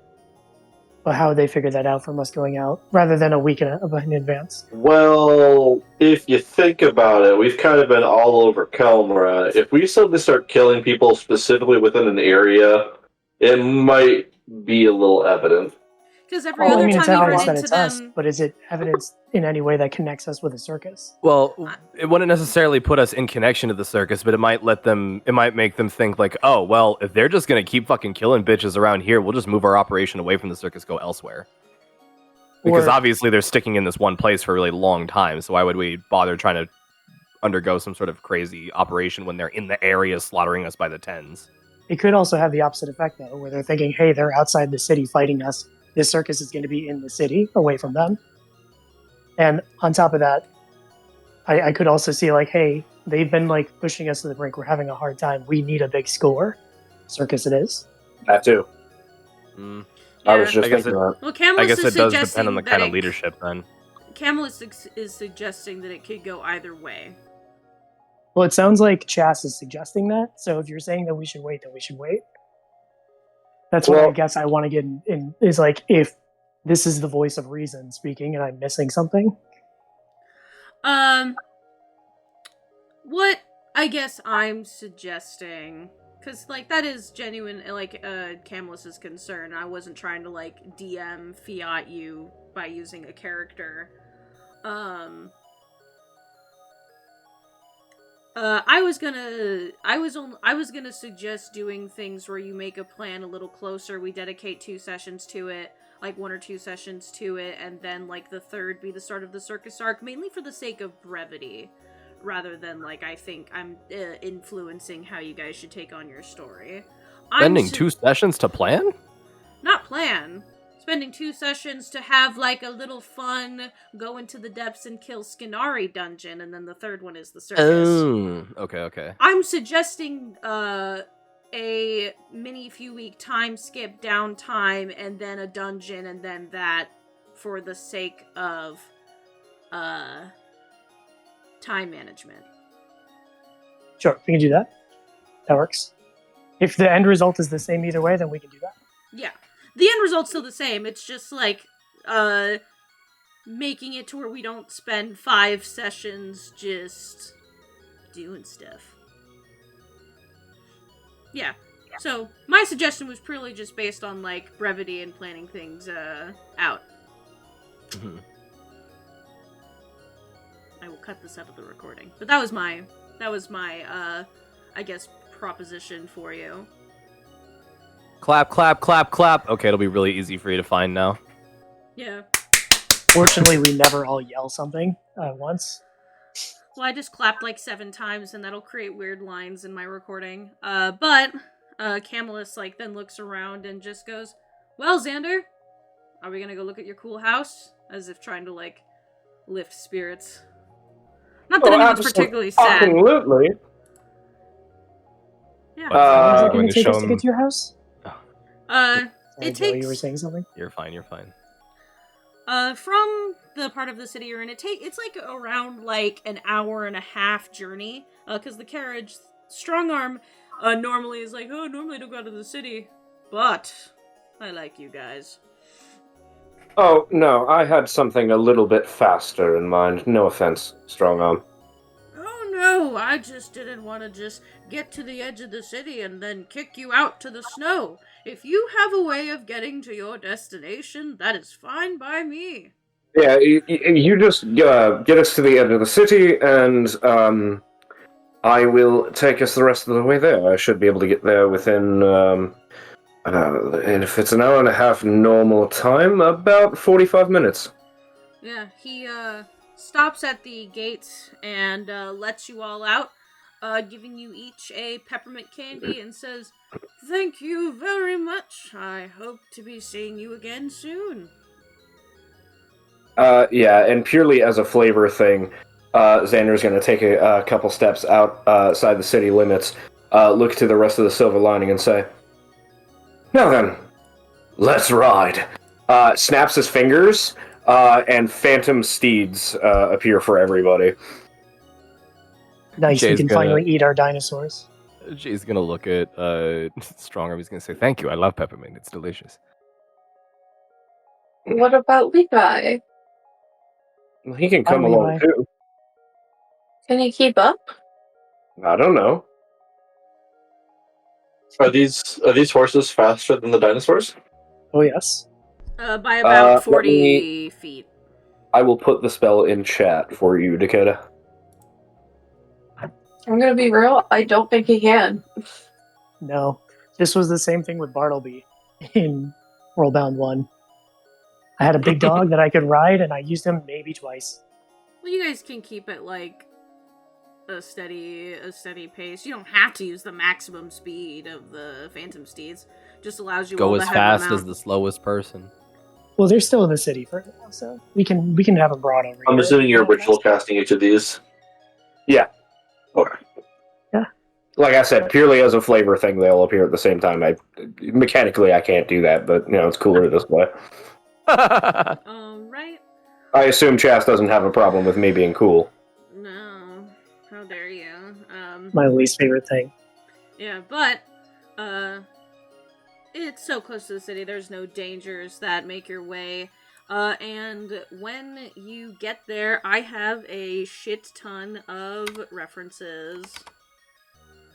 Let's go. Please be a lighthouse. There is a lighthouse, I just couldn't find a fucking reference for one. There's a few paces away from, like, the shore, there's, like, a mini island, that accommodates just enough for a lighthouse that, like, sticks out of the water. Oh, by the way, the other reason why I got the coastal property is so if we ever need to get a ship, we have a place to store it.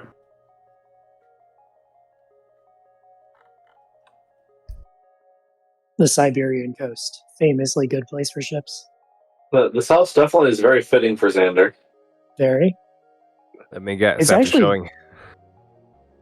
It's much homier than I thought it was going to be. It's quite nice. That's fucking great. Where are the references? I'm a huge at? fan. I'm not. Oh, it's right there. In DM reference. Probably DM references. Let me guess. After showing him your cool house, you're going to be showing him your cool bedroom? He says to Xander. That Are is you crass still- and uncalled for. Absolutely. Are you still Emgo's dad? No. No. Okay. Okay. In fact, there was a version of that scenario that I played out in my head where I say afterwards, maybe I should stop looking like Emiko's dad before saying uncouth shit. Yeah. You get back in that pocket this instant, young man. Yeah. Oh shit! Something tried to open on my computer that I didn't want to. But yeah, I did want to ask if what's his face had any reaction to suddenly Emiko's dad stepping out instead of Jay, but I guess No, it is definitely J. Elwood, and by popular demand, the helmet has morphed into his head, and currently he is just a man made of steel. Woohoo! Yeah, but the interior of the house is very comfortable, very warm. A lot of the windows are round, instead of like round or pointed. Very cozy on the inside. And there's dust everywhere. It's obvious that people have not been in here for quite some time. There is like furnishings that have like linens over them and stuff to prevent any sort of usually I'm pretty sure that's to prevent bugs from eating it. What is? Linens over things. Oh Pretty yeah, much, because then yeah. they'll eat the linens instead of whatever's underneath. Yeah. But overall, it is a very comfortable place. It has giving like an aesthetic for like how the rooms look, kinda. I'm gonna write a few things about the house in a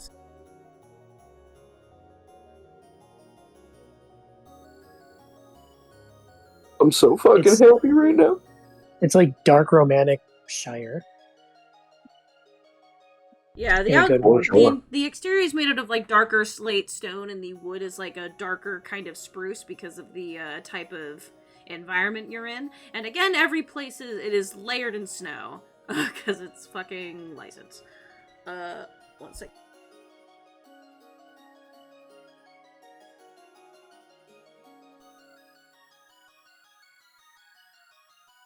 Very dark academia. We love it.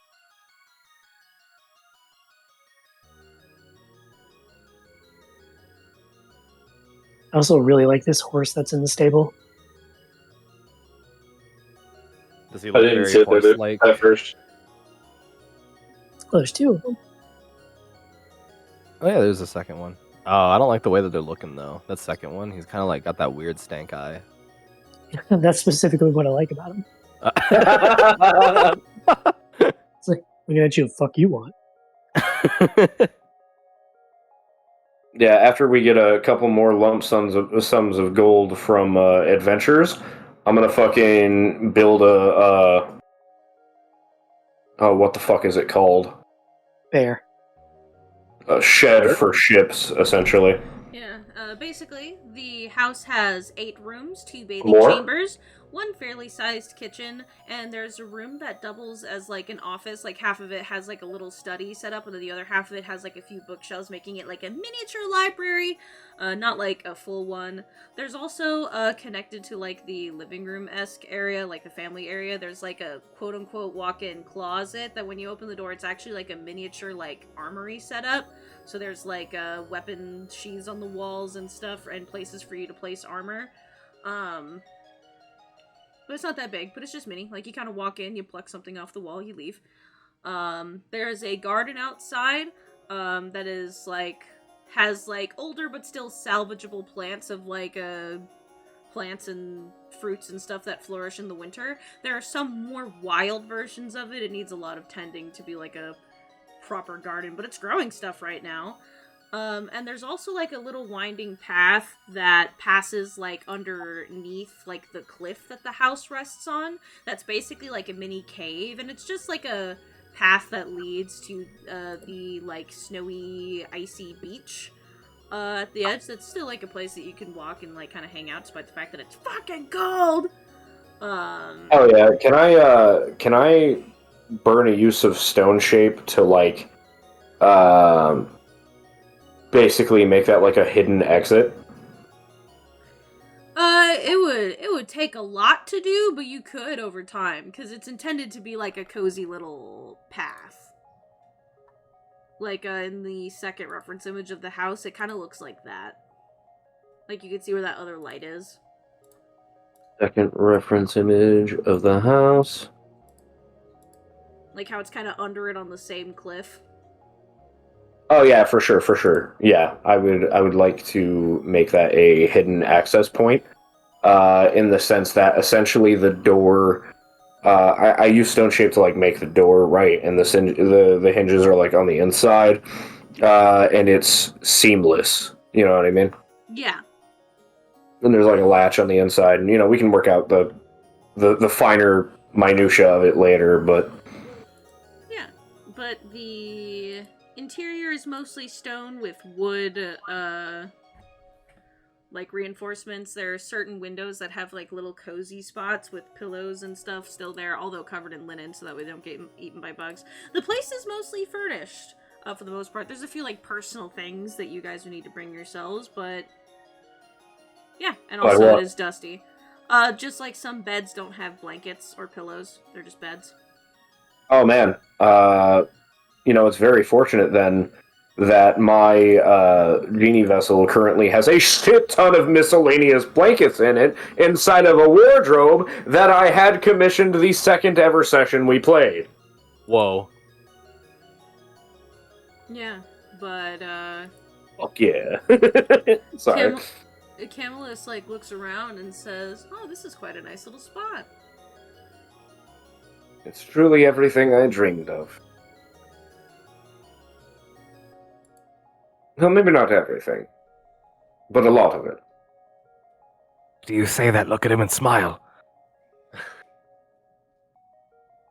You know I can hear you, right? No, you can't. Shut up. No, you can't. No. These pointy ears have to work for something. Don't Can shush me.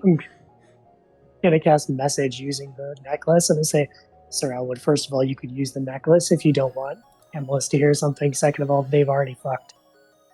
Right, you are my good man. No. Wait, Vivian? Yes. Right, you are my good goblin. There you go.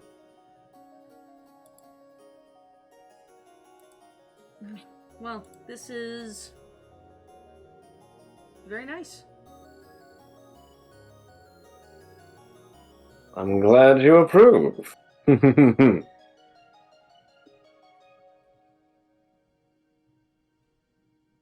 Now then,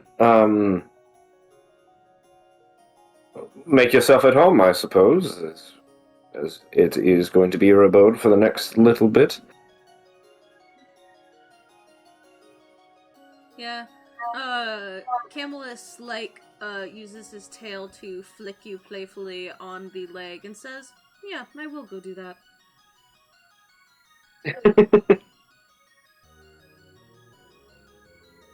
From the kitchen, you hear Vivian, "There's no food in here." She's so hungry. Oh, right, I have 23 strength again. I'm gonna cast Goodberry and give Vivian one.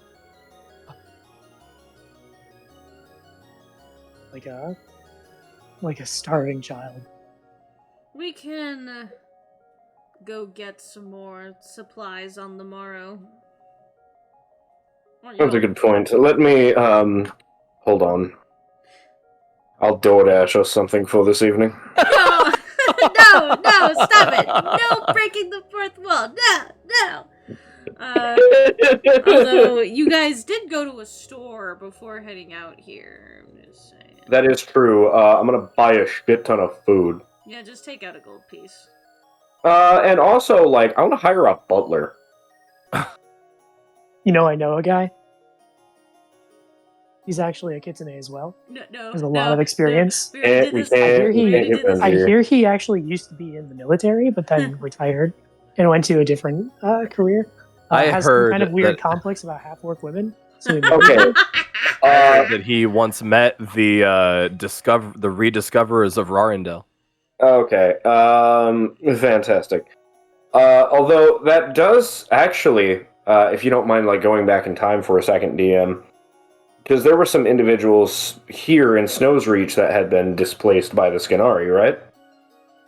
All the people that you escorted were... Yeah, those people are all in Icewind, if I'm not mistaken, right? Yeah, I mean, the only people you know personally that have been somewhat displaced are Misha and Lev.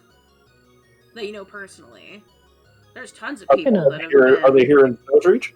Yeah, you dropped them off here. I'm gonna send a message to them asking if they're looking for work.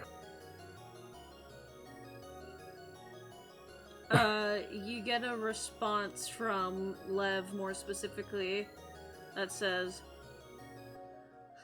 well, we're not really able to maintain our parents' estate, because they didn't own it. So, in short, yes, all we have is a cart, really. We had to sell the house. Well, Fantastic. Meet me on the outskirts of town. You have a place to live now. Yeah. And, just because it's near the end of session, and this was more of a cozy house reveal, yeah, you... And they didn't sell the house because they didn't own it, but they basically had to give up the... Yeah, no, I'm tracking. Yeah, for sure. Yeah, and, we can work out how much you have to pay Misha and Lev later, but you give them the directions to your house, and they show up in their little cart. And Misha specifically is so fucking excited. We tell them to bring food. Yeah, pick up groceries on your way here. Yeah. But I think because the beginning of next session is just going to be a downtime and stuff like that, that we can honestly leave that one here. Especially since now... Joey.